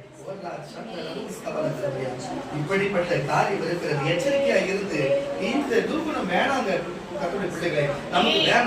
நமக்கு வேணாம் இந்த துர்குணம் வேணாம். நம்ம நற்குணத்தோடு வாழ வேண்டும். நம்ம இயேசுடைய பிள்ளைகளா இருக்கிறோம். இயேசு நமக்கு இருக்கிறார். ஒரு கிறிஸ்தவனுக்கு குறிப்பிட்ட மார்க்கம் அப்படி செய்துனா நம்ம அப்படி செய்யக்கூடாது. எல்லாருக்கும் சந்தோஷமா நம்ம எங்க வேணா போலாம், எங்க வேணா வரலாம். தேவனுடைய நாம மகிமையோடு நம்ம நடந்து கொள்ளணும் கர்த்தருடைய பிள்ளைகளே. அதுதான் நான் உங்களுக்கு சொல்லுகிறது. நீங்க புரிஞ்சு நடந்து கொள்வீர்கள் நான் புரிந்திருக்கிறேன். நீங்க புரிஞ்சு கொள்வீர்கள் நான் எண்ணுகிறேன். அல்லேலூயா. அப்புறம் இப்ப பாருங்க, இவ்வளவு நேரமா குணத்தை குறித்து பேசினேன். அந்த குணத்தினாலே என்னென்ன சம்பவிக்கும், என்னென்ன பாயிண்ட் மட்டும் பார்த்துடலாம். முடிச்சல அவ்வளவுதான். எபேசியருக்கு எழுதின நிருபங்கள், எபேசியருக்கு எழுதின எப்படின்னா பாயிண்ட் மட்டும் தான் வருது இல்ல. ஏன்னா நான் பேச வேண்டியதான் பேசுகிறேன். பாயிண்ட் மட்டும் டக்குன்னு நோட் பண்ணீங்க. எபேசியருக்கு எழுதின நிருபங்கள் 4ஆம் அதிகாரம் 31ஆம் வசனம். எபேசியர் 4:31 வாசிக்க கேட்கலாம். சகலவிதமான கசப்பும், நல்ல கவனிங்க. இதெல்லாம் துர்குணத்துல சேர்ந்து வந்த பாயிண்ட்ல சகல விதமான கசப்பும், கோபமும், பாருங்க, கசப்பு, கோபம், மூர்க்கமும், கூக்குரலும், தூஷணமும், திட்டுறதும், மற்ற எந்த துர்குணமும் இது சேர்ந்து வந்துச்சா? இது எல்லாமே துர்குணத்தில் சேர்ந்தவர். என்ன பசங்க பாசியா? சகல விதமான கசப்பும். நல்லா கேட்டுங்க. யார பார்த்தாலும் அவன் ஒண்ணு செஞ்சா பிடிக்காது, அவன் ஒண்ணு பண்ண பிடிக்காது, அவன் ஏன் பிடிக்காது, அவன் பேசுறது பிடிக்காது சொல்றாங்க பாருங்க. அதுதான் கசப்பும், கோபமும், மூர்க்கமும், கூக்குரலும், தூஷணமும், மற்ற எந்த துர்குணமும் இதெல்லாமே துர்குணத்துல வருது. இன்னும் அவர் பேர் சொல்லாம இன்னும் சேர்த்துக்கிறார். குணமோ உங்களை விட்டு நீங்க கடவுளே, ஒருவருக்கு ஒருவர் தயவாயும். இதெல்லாம் சொல்றேன். அப்போ உங்களுக்கு நற்குணம் இருக்குன்னா நற்குணத்துல இருந்தீங்க. அப்போ ஏற்கனவே தயவு பார்க்கலாம். அப்ப ஏற்கனவே பாருங்க, இப்போ நற்குணம் தான். ஒரு மனுஷனுக்கு நற்குணம் தான் தயவும், தயவாயும் மன உருக்கமாயும் இருந்து கிறிஸ்துவுக்குள் தேவன் உங்களுக்கு மன்னித்தது போல, உங்களுக்கு அதுதான் சொல்றேன், உங்களுக்கு தேவன் மன்னித்தது போல நீங்களும் ஒருவருக்கொருவர் மன்னியுங்கள். சகோதர சகோதரிக்குள்ள உறவுகளுக்கு யாரு சபைக்குள்ள எது பிரச்சனையா இருந்தாலும் அவங்க தப்பு பண்ணாலும் சரி, அவங்க மன்னிக்கிறாங்க, நீங்க மன்னிங்க அவங்கள.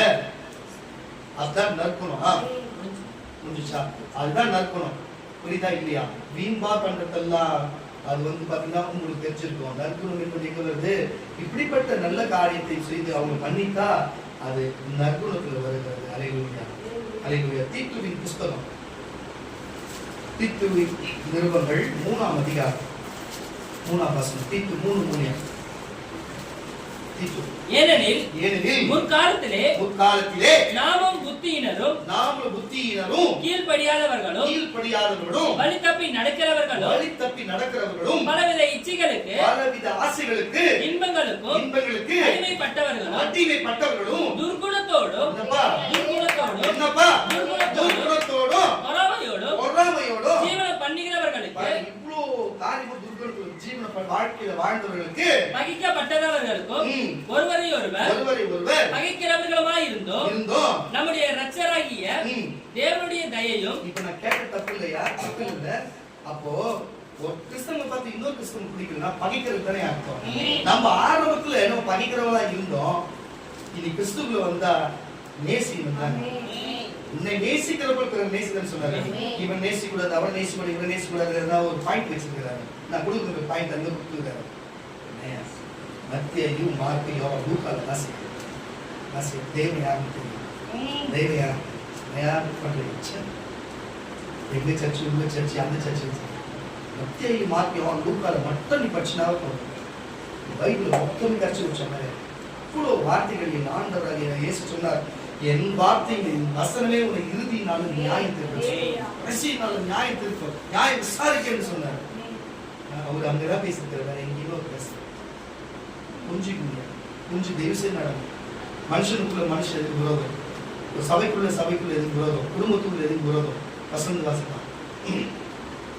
ஏனெனில் ஏன்னா முற்காலத்திலே முன்னாடி இருந்து வாழ்ந்த காலத்திலே நாமும் சேர்ந்து புத்தியினரும் கீழ்ப்படியாதவர்களும் கீழ்ப்படி புத்தி கெட்டவனும் கீழ் மதிக்காதவனும் வழி தப்பி நடக்கிறவர்களும் ஒழுக்கமா தேவன் கொடுத்த வார்த்தைப்படி நடக்காம நம்ம விருப்பத்துக்கு போனவங்களும் பலவித இச்சைகளுக்கும் பலவித தேவைப்படுற ஆசைக்கு இணங்கி என்னவனா செய்தோம் இன்பங்களுக்கும் அடிமைப்பட்டவர்களும் துர்குணத்தோடு கெட்ட குணத்தோடும் பொறாமையோடும் ஜீவனம் பண்ணுகிறவர்களுக்கும் இப்படி எல்லாம் வாழ்க்கையில வாழ்ந்த முன்னாடி பகைக்கப்பட்டவர்களும் தேவனால் ஒருவரையொருவர் பகைக்கிறவர்களுமாய் இருந்தோம். மனுஷனை பார்க்கிற பகைக்கிறோமோ நம்முடைய இரட்சகராகிய இன்றைக்கு நம்முடைய இரட்சகராகிய தேவனுடைய தயையும் அவருடைய தயவினாலையும் மனுஷர் மேலுள்ள அன்பும் அவர் மனுஷன் மேல் நமக்கு கொடுத்த அன்பும் பிரசனமாகும் போது கிட்ட கிடைக்கும் போது நாம் செய்த நீதியின் கிரியைகளின் நிமித்தம் அவர் நம்மை ரட்சியாமல் தமது இரக்கத்தின்படியே ஒண்ணு ரெண்டு நம்ம 4 பேருக்கு நல்லது செஞ்சிருந்தாங்க, அதனால நம்ம ரட்சிக்க காப்பாத்தாம அவருடைய கிருபையினாலே இரக்கத்தின்படியே மறுஜென்மம் முழுக்கினாலும் பரிசுத்த ஆவியினுடைய புதிதாக்குதலினாலும் நம்மை ரட்சித்தார். போதுமா இதுதான் விஷயம். கர்த்தருடைய பிள்ளைகளே, வேற ஒண்ணும் கிடையாது. ஆனா ஞானசனம் எடுத்தாலும் சரி, ஞானசனம் எடுத்தா அந்த கல்வி சுத்திகரிப்பு முடிச்சுன்னு சொன்னாங்க. ஞானசனம் எடுத்தவனே இப்படி செய்யறாங்களே ஏன்? ஏன்னா தாவீதுக்கு இருந்தது அப்படி ஒரு வேண்டுங்க எண்ணம், அது அப்படி மாறிடுச்சு. கர்த்தர் மாத்தினார், நன்மை செய்தார், உன்னையை மாற்றுவார், என்னையை மாற்றுவார். இனி நமக்கு அப்படி இல்லாம முழுக்க கர்த்தர் தாவீதை உயர்த்தினது போல நம்ம வைப்பார். அல்லேலூயா. எல்லாரையும் நேசிப்போம், எல்லாருமே அன்பு செலுத்துவோம், யாரு பார்த்தாலும் குருன்னு இல்லாம. அல்லேலூயா. நான் சொல்லுகிறேன், இப்படிப்பட்ட வார்த்தைகள் சொன்னவர்கள் உண்டு. நம்ம சபையை பார்த்து சின்ன சபை அதெல்லாம் ஒரு சபையா, நாங்க பொருளா பெரிய சபைலாம் சொன்னதான் உண்டு. அல்லேலூயா. கர்த்தர் எல்லாரையும் பார்த்துதான் இருக்கிறார். கர்த்தர் எங்க இருக்கிறார் விஷயம், கர்த்தர் யாரோடு இருக்கிறார் தான் விஷயம். முதல் பைபிளை படிச்சுட்டு என்ன பாத்தீங்கன்னா, இந்த சபை நல்ல மத்திய மார்க்கியாவும் லூக்கால படிச்சுட்டு இந்த சபையை பாத்தீங்கன்னா அப்படி கண்ணில் ஒத்துக்கணும். நீங்க பைபிளே படிக்காதன்னா என்னை பார்க்காம இந்த சபையை பார்க்கவும் கஷ்டமா இருக்கும். எப்படி தெரியுமா, முடியல தலையில பச்சை மிளகு பேச்ச அந்த மாதிரி இருக்கு. அல்லேலூயா. எதுக்கு சொல்றேன்னா, அதுவே பாத்தீங்கன்னு வச்சுக்கோங்களேன், பைபிளை படிச்சுட்டு எண்ணெயின் வசத்தை பார்த்தீங்கன்னு வச்சுக்கோங்க, அல்வா அப்படியே வாயில போட்டு தொண்டைக்குள்ள உட்கார்ந்தே தெரியாது. அந்த மாதிரி விஷயம் இருக்கிறாரு. அப்படின்றதுனால யார் மேல தப்பு, எங்க மேல தப்பு இல்லை. ஏன்னா நாங்க தினந்தோறும் 10 வருஷம் 15 வருஷம் 20 வருஷம் கொடுப்போம். மற்ற சபைக்கு பாத்தீங்கன்னு வச்சுங்க, அதிகபட்சம் 3 கூட அதுக்கு ஆரம்பம் ஒண்ணு, நடுவு ஒண்ணு, முடிவு ஒண்ணு. அவங்கதான் பேசினா இருப்பாங்க. இன்னைக்கு நம்ம இப்ப குறைஞ்சபட்சம் பாத்தீங்கன்னா வசனம் வாசிச்ச வரையும் பாத்தீங்க, எங்களோட கணிப்படி ஒரு 20 வருஷம் பேசுறோம். அல்லேலூயா. நீங்க நான் எழுதி வச்சுக்கிட்டு எழுதி சொல்லுங்க, 7 எழுதிருக்கீங்களா? 7 எழுதிருக்கீங்க. எதுக்கு இதை சொல்றேன்னா, அது சேர்த்தெல்லாம் வாசிச்சா பாருங்க, அதை எழுதிக்க மாட்டீங்க. நான் சொன்னதை மட்டும் தான் எழுதிருக்கீங்க. கரெக்டா? அதான் நீங்க அதான் கணக்கு. ஆனா வாசிச்சு சேர்த்து கணக்கு படிச்சு வந்து 20 வேண்டாம். எதுக்கு இதை சொல்லுகிறேன்னு சொன்னா, தயவு செய்து புரிஞ்சு கொள்ள வேண்டும் கர்த்தருடைய பிள்ளைகளே. நீங்க நற்குணமா இருக்கணும். நீங்க நற்குணமா இருந்தாதான் தேவன் உங்களோடு இருக்க முடியும், ஆசிரியர் முடியும், வேண்டுதல் கேட்க முடியும். சரி, இப்ப சபைக்கு 7 மணிக்கு கூட்டம்னா குறைஞ்சது ஒரு 7:10 வந்துடலாம், 7:05 வரலாம், 7:10 வரலாம். சரி, போய் தொலைது ஒரு 7:15 கூட வரலாம். பஸ் லேட்டா இருக்கலாம், வாரம் லேட்டா இருக்கலாம், வீட்டுக்கு கிளம்புறது லேட், ஏதோ ஒண்ணு. சரி, அரை மணி நேரம் லேட் ஆயிடுச்சுங்க. உண்மையாவே எதனா ஒரு காரணம் இருக்கலாம். அவங்களெல்லாம் ஏசப்பா எப்பயுமே பேசவே மாட்டேன் தப்பா. ஒரு காரணத்தோட ஏதோ ஒரு காரணத்தோட அவங்க லேட்டா வந்துட்டாங்க, அவங்களை பத்தி அன்னைக்கு அதை பத்தி பேச மாட்டேன். ஏன்னா தெய்வத்துக்கு தெரியும்.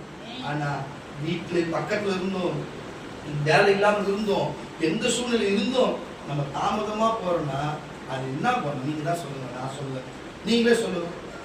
10:30 மணி கூட்டத்துக்கு 11:30 மணிக்கு வந்தா என்ன பண்ணுவாங்க? யாரு விசுவாசமா கரகத்துக்கு வேலையில சொல்லுங்க. அல்லேலூயா. அங்கிள் தான் சொல்லியிருப்பாரு நினைக்கிறேன், கேரளா அங்கிள் அவர் சீக்கிரமா வந்துருக்காரு. கரெக்டுதானே? ஏன்னா இங்க இருந்து பக்கத்துல கூட லேட்டா வந்தாங்க. கரகத்துக்கு வேலையில சொல்லுங்க.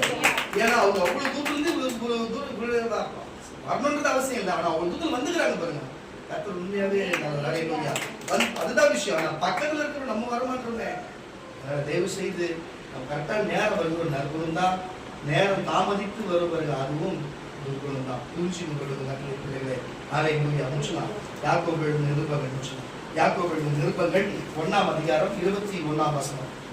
யாக்கோபின் நிருபங்கள் 1ஆம் அதிகாரம் 21ஆம் வசனம். ஆகையால் நீங்கள் எல்லாவித அழுக்கையும் பாருங்க, உங்ககிட்ட இருக்கிற எல்லாவித அழுக்கையும் கொடிய துர்குணத்தையும் பாருங்க, கொடிய துர்குணத்தையும் ஒழித்துவிட்டு என்னப்பா அதை ஒழித்துவிட்டு உங்களுடைய உள்ளத்திலே நாட்டப்பட்டதாயும் பாருங்க, நாட்டப்பட்டதாயும் உங்கள் ஆத்துமாக்களை ரட்சிக்க உங்கள் ஆத்துமா காப்பாற்றுவதற்கு வல்லமை சக்தி உள்ளதாயும் இருக்கிற வசனத்தை இந்த வசனத்தை சக்தி உள்ள வல்லமை உள்ள இந்த ஆண்டவராகிய இயேசு கிறிஸ்து பேசின அந்த ஈசாவை போன்ற தலை போல இருக்கிற அந்த வசனத்தை சாந்தமாக ஏற்றுக்கொள்ளுங்கள். நீங்கள் இவ்வளவு நேரமா டைம் முடிச்சிடணும்னு நீங்க முடிச்சிட்டு இன்னொரு 5 வருஷம் எடுப்பாருன்னு நீங்க நினைக்காம இன்னும் சொல்லிட்டோம். நான் செய்ய மாட்டீங்க, எனக்கு தெரியும், நானும் சொல்றேன், அது நல்லவர்.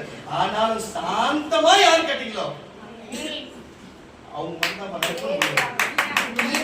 உங்களுக்கே தெரியும். இன்னும் சொல்லுவாருன்னு கேட்டுதா நீ நற்குணம் உள்ளவன் முடிச்சிட்டு இன்னொரு வருஷம் இன்னொரு வருஷம் எடுத்தாரு. அது என்ன பண்ணுவோம்? வசந்தம் கேட்டு நடக்கும். வாசி பசந்து. ஆகையால் நீங்கள் எல்லாவித அழுக்கையும் 23 வரையும் வாசிப்பார். 23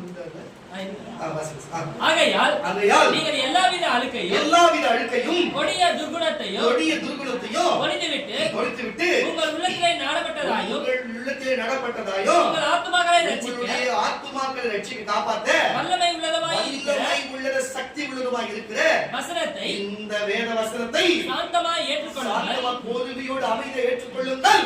அல்லாமலும் நீங்கள் உங்களை வஞ்சிக்காதபடிக்கு உங்களை ஏமாற்றிக் கொள்ளாதபடிக்கு திரு வசனத்தை கேட்கிறவர்களாய் மாத்திரமல்ல. இங்க பாருங்க, நீங்க சும்மா உட்கார்ந்து நான் சொல்றேன், நீ கேட்கிறவங்க மட்டும் இல்ல, செய்யணும். எங்களை மாதிரி இயேசு மாதிரி செய்யணும், பவுல மாதிரி செய்யணும். அதன்படி செய்கிறவர்களாய் இருக்கணும். எண்ணத்தினாலே எதுக்காகனா ஒருவன் திரு வசனத்தை கேட்டு அதன்படி செய்யாதவனா கண்ணாடியிலே நல்லா கேட்டு கண்ணாடியிலே தன் சுபாவ முகத்தை என்னுடைய சுபாவ முகம் என்ன சுபாவ முகம் வாசுமே முன்னாடி இந்த துர்குணம் அந்த துர்குணத்தோட சுபாவ முகத்திலே பார்க்கிற மனுஷனுக்கு ஒப்பாயிருப்பான். அப்படியே பார்க்கிறதுக்கு ஒப்பாயிருப்பான். ஒண்ணு இல்லைங்க, உங்களுக்கு அந்த அனுபவம் வந்து மாதிரி தெரியல. இப்ப சில நேரத்தில் பூச்சி ஒத்திரும். சில பூச்சி ஒத்திருந்தா, கம்பளி பூச்சி ஒத்திருந்தா, எதனா ஒரு பூச்சி போட்டு ஒத்திருந்து வச்சுக்கல. சில பேருக்கு முகத்துல பாத்தீங்கன்னா அப்படியே ஒரு மாதிரி தினதினா அந்த நேரத்தில் நம்ம முகத்தை நம்ம பார்த்து வச்சு இப்ப சொல்லும் பொழுது உங்களுக்கு அந்த ஊழல் மாதிரி இருக்குது. ஏசு எல்லாருக்கும் எதுக்கு சொல்றேன், எஃபெக்ட் காட்டுது. எதுக்கு சொல்றேன்னா, அந்த கண்ணாடியில பார்க்கும்போது மூஞ்செல்லாம் அப்படி பாத்தீங்கன்னா அந்த தழும்பு மாதிரி ஒரு கொஞ்ச நேரத்துக்கு அப்படி இருக்கு. அந்த விஷயம் பாத்துக்கிறீங்களா நீங்க? அப்ப பார்க்கும்போது எப்படி இருக்கு, நம்ம உடம்பு ஜிப்புன்னு ஒரு மாதிரி இருக்காது இருக்கணும். எதுக்கு நான் சொல்றதுன்னா, நம்ம ஒன்மார்க்கு இருக்கும்போது நிறைய பூச்சி கொடுத்தோம்.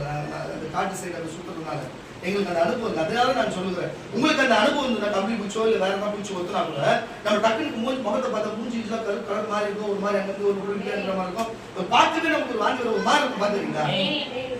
அது போல ஒரு சுபாவ முகத்தை நீ பாத்தீங்கன்னா உன் முகம் அந்த மாதிரி இருக்கும்ன்றாரு. உனக்கே பிடிக்காதுன்றாரு.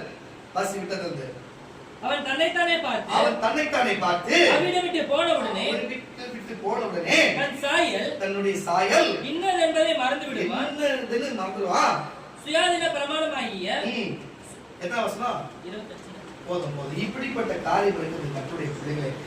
தயவு செய்து புரிந்து நம்ம வாழும் பொழுது நம்ம சுபாவத்தை கர்த்தர் மாத்தி பாருங்க, துர்குணமா நற்குணமா என்று அதை அறிந்து நமக்குள்ள அந்த பழக்க வழக்கத்தை மாற்றி நம்ம நடக்கும் பொழுது நம்ம கிறிஸ்துவை ஏற்றுக்கொள்ளாத இருந்தோம். நம்ம சுபாவ அன்பு வேற, நம்ம குணம் வேற தான். நம்ம எதுவும் அதை நம்ம ஆராய்ச்சி பண்ண தேவை. இன்னைக்கு இந்த நாள் சபைக்குள்ள உட்கார்ந்து இருக்கிற இன்னைக்கு உன் சுபாவம் எப்படி இருக்கு? உன்னோட குணம் எப்படி இருக்கு? நற்குணமா இல்ல துர்குணமா? நீ துர்குணத்தோட வந்தனால எனக்கு பரவாயில்ல, பிரச்சனை இல்லை. ஆனா நான் விசுவாசிக்கிறேன், எங்க அக்கா எங்க தங்கச்சி எல்லாருமே, என் தம்பிங்க எங்க அண்ணன் எல்லாருமே இங்க இருந்து போகும்போது நற்குணத்தை போகும்பொழுது அதுக்கு மேட்டு மேல எண்ணம் வராது உங்களை எச்சரிக்கிறார். ஏன்னா கொடுக்க போறது அவ்வளவு பெரிய காரியம்.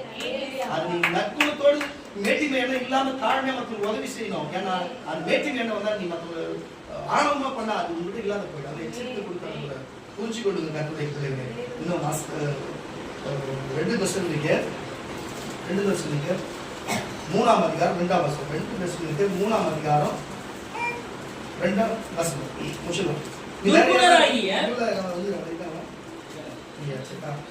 துர்க்குணராகிய பொல்லாத மனுஷன் துர்க்குணராகிய பாருங்க, துர்க்குணம் உரமா பேசியிருந்தோம். துர்க்குணம் உடம்புல ஊற ரவுடித்தனம் பண்ணா ரவுடின்றாங்க, ஒரு திருடுத்தனம் பண்ணா திருடன்றாங்க, ஒரு போதகர் வேலை செஞ்சா அவரை போதகர்ன்றாங்க, பெயிண்ட் வேலை செஞ்சா பெயிண்ட்ன்றாங்க. இந்த துர்க்குணம் ஊற அவர் என்ன சொல்லி கூப்பிடுறாங்க? வாசிப்பா சொல்லு. துர்க்குணராகிய பாருங்க, அவர் துர்க்குணராகி கெட்டவன் அப்படின்னு சொல்றாங்க. துர்க்குணராகிய பொல்லாத மனுஷன் கையிலிருந்து நாங்கள் விடுவிக்கும்படி, பாருங்க, நம்மளை தேவன் விடுவிக்கும்படி எங்களுக்காக வேண்டிக் கொள்ளுங்க. விசுவாசம் எல்லாருக்கும் இல்லை. கர்த்தரோ உண்மை உள்ளவர். அவர் உங்களை ஸ்திரப்படுத்தி தீமை நின்று விலக்கி காத்துக் கொள்ளுவார். மேலும் நாங்கள் கட்டளை இடுகிறவர்களை நீங்கள் செய்து வருகிறீர்கள் என்றும் இனிமேலும் செய்வீர்கள் என்றும் உங்களை குறித்து கர்த்தருக்குள் நம்பிக்கையா இருக்கிறோம். பாருங்க, இவ்வளவு நேரமா உங்களுக்கு சொல்லியாச்சு, நீங்க கரெக்டா இருப்பீங்கன்னு வார்த்தை புரியுதா உங்களுக்கு? வார்த்தை வாசியா. துர்க்குணராகிய பொல்லாத மனுஷர் கையிலிருந்து நாங்கள் விடுவிக்கும்படி எங்களுக்காக வேண்டிக் கொள்ளுங்க. விசுவாசம் எல்லாரிடத்தும் இல்லை. அவ்வளவு விசுவாசம் இல்ல. கர்த்தரோ உண்மை உள்ளவர். அவர் உங்களை ஸ்திரப்படுத்தி தீமை நின்று விலக்கி காத்துக் கொள்ளுவார். மேலும் நாங்கள் கட்டளை இடுகிறவைகளை நீங்கள் செய்து வருகிறீர்கள் என்று சொல்றதுல நீங்க கேட்டு வருகிறீர்கள் என்று இனிமேலும் செய்வீர்கள் என்று நீங்க செய்வீர்கள் என்று உங்களை குறித்து கர்த்தருக்குள் நம்பிக்கையாய் இருக்கிறோம். கர்த்தர் உங்கள் இருதயங்களை தேவனை பற்றும் அன்புக்கு கிறிஸ்துவின் பொறுமைக்கும் நேராய் நடத்துவாராக.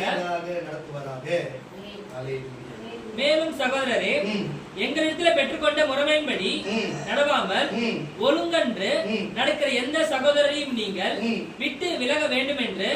இப்போ இவ்வளவு சொல்லியும் நம்ம பிள்ளை நம்ம பேசிட்டாங்க, நம்ம சொல்லிட்டாங்களேன்னு சொல்லிட்டு ஏதாவது முரட்டாட்டம் பண்ணாங்கன்னா அவங்கள பார்த்து என்ன பண்ணா, அப்படி நீங்கள் விட்டு விலக வேண்டும் என்று விட்டு விலகிறது வேண்டும் என்று நம்முடைய கர்த்தராகிய இயேசு கிறிஸ்துவின் நாமத்தினாலே உங்களுக்கு கட்டளை இடுகிறோம். புரியுதா இல்லையா? ரொம்ப வசந்த இருந்தாலும் பேசணும். இந்த வசதிக்கு ஏற்று நிக்கிறவங்க சேரலாமா? அவ்வளவுதான் விஷயம். யாரு எவங்கன்னா ஏன்னு புரிஞ்சுக்கணும். அல்லேலூயா. இன்னும் ஒரே வசனம், அவ்வளவுதான். அதனால வசனம் 1 பேதுரு புஸ்தகம் 2ஆம் அதிகாரம் 2ஆம் வசனம். சகல துர்க்குணத்தையும் காரணங்களை தட்டி வளையலே சகல துர்க்குணத்தையும் சகலவித கபடத்தையும் வஞ்சகங்களையும் ஏமாற்ற வஞ்சகங்களையும் பொறாமைகளையும் சகலவித புறம் கூறுதலையும் இதெல்லாம் பாயிண்ட்ல எழுதி கொடுக்குது. சகல விதமான புறம் கூறுதலையும் ஒழித்துவிட்டு நீங்கள் வளரும்படி, நீங்கள் வாழ்க்கையிலும் சரி, குடும்பத்திலும் சரி, வேலையிலும் சரி, ஊழியத்திலும் சரி, நீங்கள் கேட்டுக்கொண்டிருக்கிற நீங்கள் வளரும்படி புதிதாய் பிறந்த குழந்தைகளை போல. புதிதாய் பிறந்த, இன்னைக்கு அதான் சொல்றேன், நேத்து வரை யாரோ உள்ள வரவரையும் வேற, ஆனா இன்றைக்கு இந்த வேலையில புதிதாய் பிறந்த குழந்தையை போல இந்த திருவசனமாகிய கலங்கமே இல்லாம ஞான பாலின் மேல் யாரு வாஞ்சியா இருக்கிறாங்களோ, மனுஷனால் தள்ளப்பட்டதாயினும் தேவனால் தெரிந்து கொள்ளப்பட்டது. போதுப்பா, 16 வாசிக்க. சுயாதீனம் உள்ளவர்களாய் இருந்து உங்கள் சுயாதீனத்தை துர்க்குணத்திற்கு மூடலாக, பாருங்க என்னப்பா, துர்க்குணத்திற்கு கெட்ட எண்ணத்திற்கு மூடலாக கொண்டிராமல் தேவனுக்கு அடிமையாயிருங்க. அடிமையாயிருங்க. எல்லாரையும் கனம் பண்ணுங்க. எல்லாரையும் பார்க்கிற எல்லா வயசுல மூத்தவங்க சின்னவங்க பார்க்கிற எல்லாரையும் கனம் பண்ணுங்க. சகோதரரிடத்திலே அன்பு கூறுங்க. தேவனுக்கு பயந்திருங்க. ராஜாவை கனம் பண்ணுங்க. ஃபர்ஸ்ட் ஆரம்பிச்சு ராஜாவும் மனுஷன் தானே வந்தது. ராஜாவை கனம் பண்ணுங்க, ராயன் கொடுங்க, மனுஷனை கனம் பண்ணுங்க. தேவனுக்கு ராஜாவின் மனுஷன் தேவனுக்கு பயந்துருங்க. ராஜாவை கனம் பண்ணுங்க. நல்லா புரிஞ்சுங்க. ராஜாவுக்கு மரியாதை கொடுங்க, ஆனா தேவனுக்கு பயந்துருங்க. இந்த உலகத்துல இருக்கிற அரசியல்வாதி யாரா இருந்தாலும் கனம் பண்ணுங்க. யாரை கனம் பண்ணுங்க, மனுஷனுக்கு கனம் பண்ணுங்க, கனம் பண்ண முந்தி கொள்ளுங்க. ஆனா ராஜாவுக்கு வாசிக்க தேவனுக்கு பயந்துருங்க, அவருக்கு பயந்துருங்க. ராஜாவை கனம் பண்ணுங்க, ராஜாவை கனம் பண்ணுங்க. வேலைக்காரரை அதிக பயத்துடனே உங்கள் எஜமானுக்கு கீழ்ப்படிந்து. எஜமானுக்கு நீ ஒரு இடத்துல வேலைக்கு போறீனா, உன் காசு நீ வாங்கி வேலை செய்யறனா, உன் ஓனருக்கு நீ கனம் பண்ணு, ஒழுங்கா நீ வேலை செய்யி. உன் துர்குணத்தை காட்டாத, நற்குணத்தை காட்டு. நல்லவர்களுக்கும் சாந்த குணம் உள்ளவர்களுக்கும் மாத்திரமல்ல முரட்டு குணம் உள்ளவர்களுக்கும். இந்த விஷயம் உங்ககிட்ட சண்டை போடுறவன், உங்ககிட்ட விரோதமா வரவன், உங்ககிட்ட பின்னால பேசுறவன், நம்ம கிட்ட கூட வந்து நம்மளே பிடி பறிக்கிறவன், எல்லாருக்கும் யாரா இருந்தாலும் அவங்களுக்கும் நீ வந்து நல்லவனுக்கு கூட நல்லவனா இருக்க கூடாது. முரட்டாட்டம் உள்ளவர்களுக்கும் கீழ்ப்படிந்திருங்க. அவங்களுக்கும் நீங்க வயசுல மூத்தவனா தான் கீழ்ப்படிந்திருங்க. ஏனெனில் தேவன் மேல் பற்றுதலாய் இருக்கிற, தேவன் மேலே பற்றுதலாய் நேசித்த அன்பா இருக்கிற மனசாட்சி நிமித்தம் ஒருவன் அநியாயமாய் பாடுபட்டு உபத்திரவங்களை, நீ 25 வரை அப்படி வாசிச்சா கரெக்ட்டா வந்து பாடுபட்டு உபத்திரவங்களை பொறுமையாய் சகித்தால், பொறுமையாக பாருங்க, நஷ்டப்போற எல்லாம் பட்டு அது பொறுமையா சகிச்சின் பல்ல கட்சி இருந்தா அதுவே பிரதியாய் இருக்கும். அதுவே உனக்கு பதிலா இருக்கும். நீங்கள் குற்றம் செய்து அடிக்கப்படும்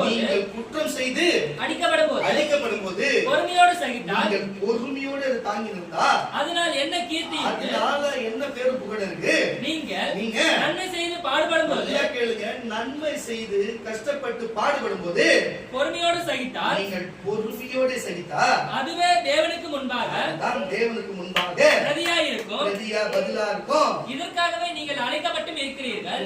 இல்லையா? நீங்க யாரு உங்களை நல்லவன் கெட்டவன் எது பண்ணாலும் சரி அமைதியே அதுக்கு தாங்க நம்ம அழைக்கப்பட்டிருக்கோம். அப்ப இந்த துர்குணம் தான் இந்த செயல்பட முடியாது. நற்குணம் உள்ளவர்கள் தான் இதை செய்ய முடியும். அப்ப நற்குணம் இருந்தா தான் இதை நம்ம தாங்க முடியும். துர்குணம் வந்தா நம்ம இதை செஞ்சிருப்போம் மற்றவங்களுக்கு. இதெல்லாம் செய்யறவன் துர்குணம் உள்ளவன். நற்குணம் உள்ளவன் அவன் எல்லாரையும் மன்னிக்கிற மித்தத்தின் வாசி. இதற்காகவே நீங்கள் அழைக்கப்பட்டீர்கள். ஏனெனில் கிறிஸ்துவும் உங்களுக்காக பாடுபட்டு நீங்கள் நம்முடைய அடிச்சுவடுகளை தொடர்ந்து வரும்படி உங்களுக்கு மாதிரியை பின்வைத்து போனார்.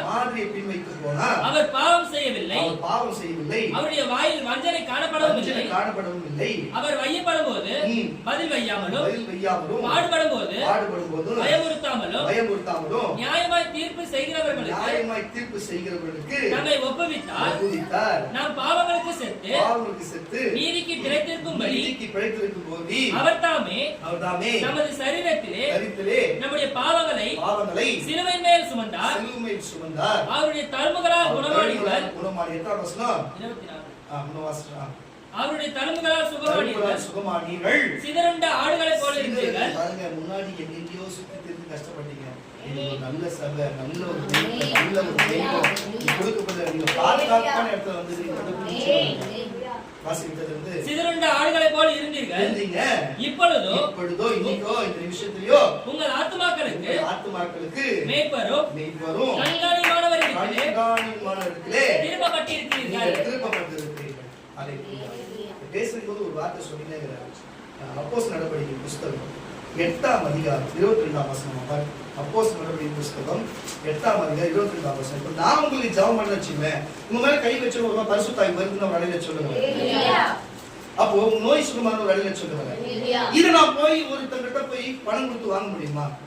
ஆனா இதை பார்த்தவன் ஒரு பணம் வச்சிருக்கிறதுனால நான் சொல்றேன், ஒருத்தன் மேட்டுமையா இருந்தா அவன்கிட்ட பணம் இருக்குதுன்னா இந்த ரோடு எவ்வளோ, இந்த மரம் எவ்வளோ, இந்த வாகனம் எவ்வளோ, இது எவ்வளோ, இதையும் நான் சேர்த்து வாங்கிக்கிறேன், அது பின்னால வாங்கிக்கிறேன்.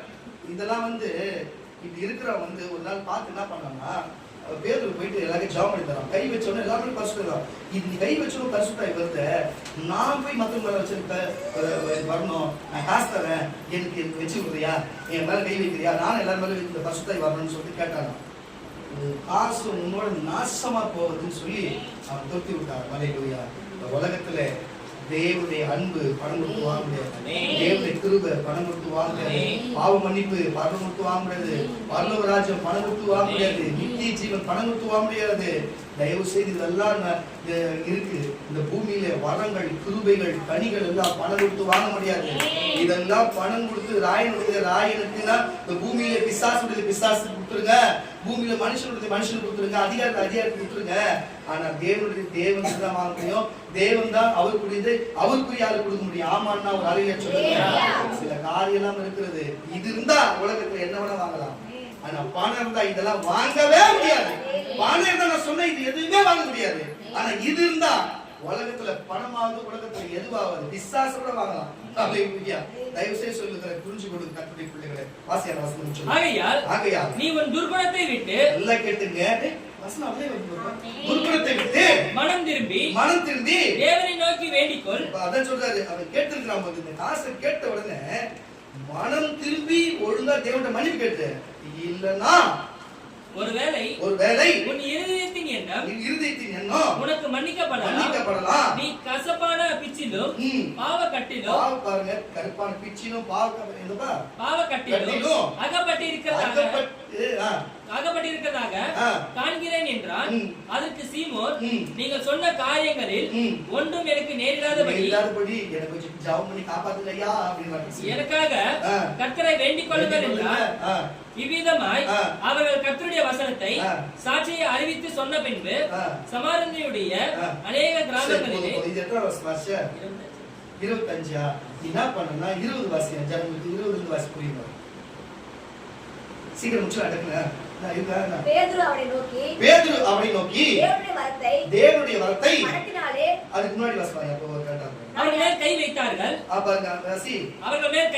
அவர்கள் மேல் கைகளை வைத்தார்கள். அப்பொழுது அவர்கள் பரிசுத்த ஆவியை பெற்றார்கள். அப்போஸ்தலர்கள் தங்கள் கைகளை அவர்கள் மேல் வைத்ததினால் பரிசுத்த ஆவி, இதுதான் சொல்றேன். அப்போஸ்தலர் கை வச்சா மட்டும் தான் மத்தவங்க கை வச்சுக்கப்படுறவங்க வந்து பரிசுத்த ஆவியில நம்புவாங்க. ஏன்னா பைபிள்ல வசனம் அப்படி இருக்குது. இத கூட தப்பா சொல்றாங்க. ஆழ்வாங்க டைம் இருந்துச்சு. பரிசுத்தாவி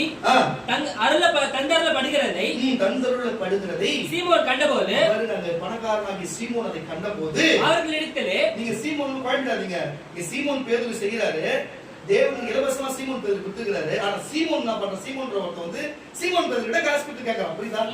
அப்படின்னு தான் புரியும். அவன் கிட்ட சீமோன் கண்டபோது அவர்களிடத்திலே பணத்தை கொண்டு வந்து நான் எவன் மேல் கைகளை நான் யார் மேல கை வைக்கிறேனோ அவன் பரிசுத்த ஆவியை பெற்றதாக எனக்கு இந்த அதிகாரத்தை கொடுக்க வேண்டும் என்றான். கொடுக்க வேண்டும் பேதுரு அப்போஸ்தலனாகிய பேதுரு கேட்கறான். பேதுரு அவனை நோக்கி, பேதுரு அந்த நேரத்துல இப்ப புரியுதா? அந்த வெள்ளிக்கிழமை நடந்த சூழ்நிலைக்கும் புரிஞ்சுதா? இப்போ வெள்ளிக்கிழமை வந்து கேட்டதுக்கும் அவங்க பேச மாட்டேன்னு சொல்லி அமிச்சு கரெக்டாகுதா? இந்த பாயிண்ட் வருதா? இதான் பாயிண்ட். அப்ப உட்கார்ந்து உங்ககிட்ட பேசுறது உங்களுக்கு தேவன் தொட்டதுலாம் நீங்க வேற, அதுதான் பேதுரு அவனை நோக்கி தேவனுடைய வரத்தை பணத்தினாலே சம்பாதித்துக் கொள்ளலாம் என்று. அப்ப இருந்தா பணம் இருந்தா உலகத்துல அது வாங்கி இது வாங்கி நெஞ்சு நெஞ்சுன்னு போலாம். அல்லேலூயா. நெஞ்சே இல்லாத போச்சு என்ன பண்றது? மூணு வயசுல என்ன பண்றது? புரிஞ்சுக்கலாம் என்னத்த நம்ம சொல்றது? அல்லேலூயா. பேதுருடைய கொஞ்சம் அந்த இது இருக்கிறது சரி, என்ன பண்றது? எதுக்கு இதை நான் சொன்னா கத்துக்கை பிள்ளைங்களே, பணம் கொடுத்து கேட்க போனாங்களாம். பாத்துக்கோ, பணம் இருக்குதுன்னு நம்ம செஞ்ச சூழ்நிலை எங்க வருது? என்ன வார்த்தை ஊழியக்காரத்துக்கு வருது பாருங்க. சம்பாதித்துக் கொள்ளலாம் என்று நீ நினைத்தபடியால் உன்னுடைய பணம் உன்னோடு கூட நாசமாய் போக கடவுளே. உன்னுடைய இருதயம் தேவனுடைய பார்வைக்கு முன்பாக நல்லதா இராதபடினால இந்த விஷயத்தை உனக்கும் பங்கில்லை. உனக்கு இல்ல பங்கில்லை, வாதமும் இல்லை. வாதமும் இல்லை. நான் பதில் பேச முடியும். வாதமும் இல்லை. ஆகையால் இவன் துர்குணத்தை விட்டு, என்னுடைய துர்குணம் இது பாருங்க. இப்படிப்பட்ட பணம் இருக்கு சொல்லி என்ன வேணா கேட்கலாம்னு சொல்லி நினைக்கிறது பாரு. எதை வேணா யார்கிட்ட வேணா போய் கேட்கலாம்னு நினைப்பு பாருங்க. இந்த நினைப்புடைய பேர்னது துர்குணம். இப்படிப்பட்டவன் எப்படிப்பட்டு போகிறான்? உன் பணத்தோட நீயும் நாசமாய் போகிறது. ஆனா இப்படி கேட்டவங்களை, அப்படி பேசுறவங்களை வந்து தேவன் ஒரு காலம் மன்னிப்பு கேட்டாங்க, கேட்க மாட்டாங்க. ஆனா இவன் கேட்டான். ஆகையால் இவன் துர்குணத்தை விட்டு, ஏதோ சபையில துர்குணம் உள்ள துர்காணம் நினைக்கிறேன். யாரு சர்ச்சில் வந்து போன் ஆஃப்னு தெரியா? வாசி முக்கியதானா? வாசி துர்குணத்தை விட்டு மனம் திரும்பி தேவனை நோக்கி வேண்டிக்கொள். தேவனை நோக்கி ஒருவேளை நீ வேண்டிக்கோ. ஒருவேளை உன் இருதயத்தின் எண்ணம் உனக்கு மன்னிக்கப்படலாம். நீ கசப்பான பிச்சிலும் பாவக்கட்டிலும் அகப்பட்டு இருக்கிறதாக காண்கிறேன் என்றார். இருக்கிறதை நான் பார்க்கிறேன். அதற்கு சீமோன் நீங்கள் சொன்ன காரியங்களை ஒன்றும் எனக்கு நேரிடாதபடிக்கு எனக்காக கர்த்தரிடத்தில் வேண்டிக் கொள்ளுங்கள் என்றார். இவ்விதமாய் அவர்கள் கர்த்தருடைய வசனத்தை சாட்சியை அறிவித்து சொன்னபோது சமாரியனுடைய அநேக கிராமங்களில் அந்த இடத்தை விட்டு அவர் போயிட்டார். இவனுக்கு பதில் வந்தான்னு தெரியல. எனக்கு தெரிஞ்சு வந்திருக்காரு. கரண் தச்சு வெளியில சொல்லுவோமா? எதுக்கு இதை சொல்லுறேன்னு சொன்னா கர்த்தருடைய பிள்ளைகளை இப்ப புரிஞ்சுதா? பணம் இருந்தா வாங்க முடியாது, பணம் இருந்து வாங்க கொடுக்கிறது, பணம் இல்லாமல் வாங்குறதும் இருக்குது. பணம் இருந்தும் வாங்க முடியாது இருக்குது, பணம் இல்லாமலும் வாங்க முடியாது இருக்குது. புரியுதா? ஆனா நான் சொல்லுகிற கர்த்தருடைய பிள்ளைகளே, நான் சொல்லுகிற இந்த தேவன் சொன்னபடி உங்களுக்கு நற்குணம் என்று ஒன்று இருந்தா பாவ மன்னிப்பு, பரலோக ராஜ்யம், நித்திய ஜீவன் பெற்றுக் கொள்வதற்கு இந்த பூமியிலேயும் கர்த்தருடைய ஆளும்படிக்கு பரலோகத்தில் போய் வாழும்படிக்கு கர்த்தர் கொடுக்கிறவர். நீங்க எப்படி வாழணும்? நற்குணம் உள்ளவனா வாழணும், நல்ல எண்ணம் உள்ளவனா வாழணும், மேட்டின்மை இருக்கக்கூடாது, தீய குணம் துர்குணம் இருக்கக்கூடாது. இதுதாங்க விஷயம். வேற ஒண்ணும் இல்லை. கொஞ்சம் பூஞ்சி நடத்து. அலைக்குடியா விசுவாசிக்கிற உள்ள எழுந்து, விசுவாசம் உள்ள எழுந்து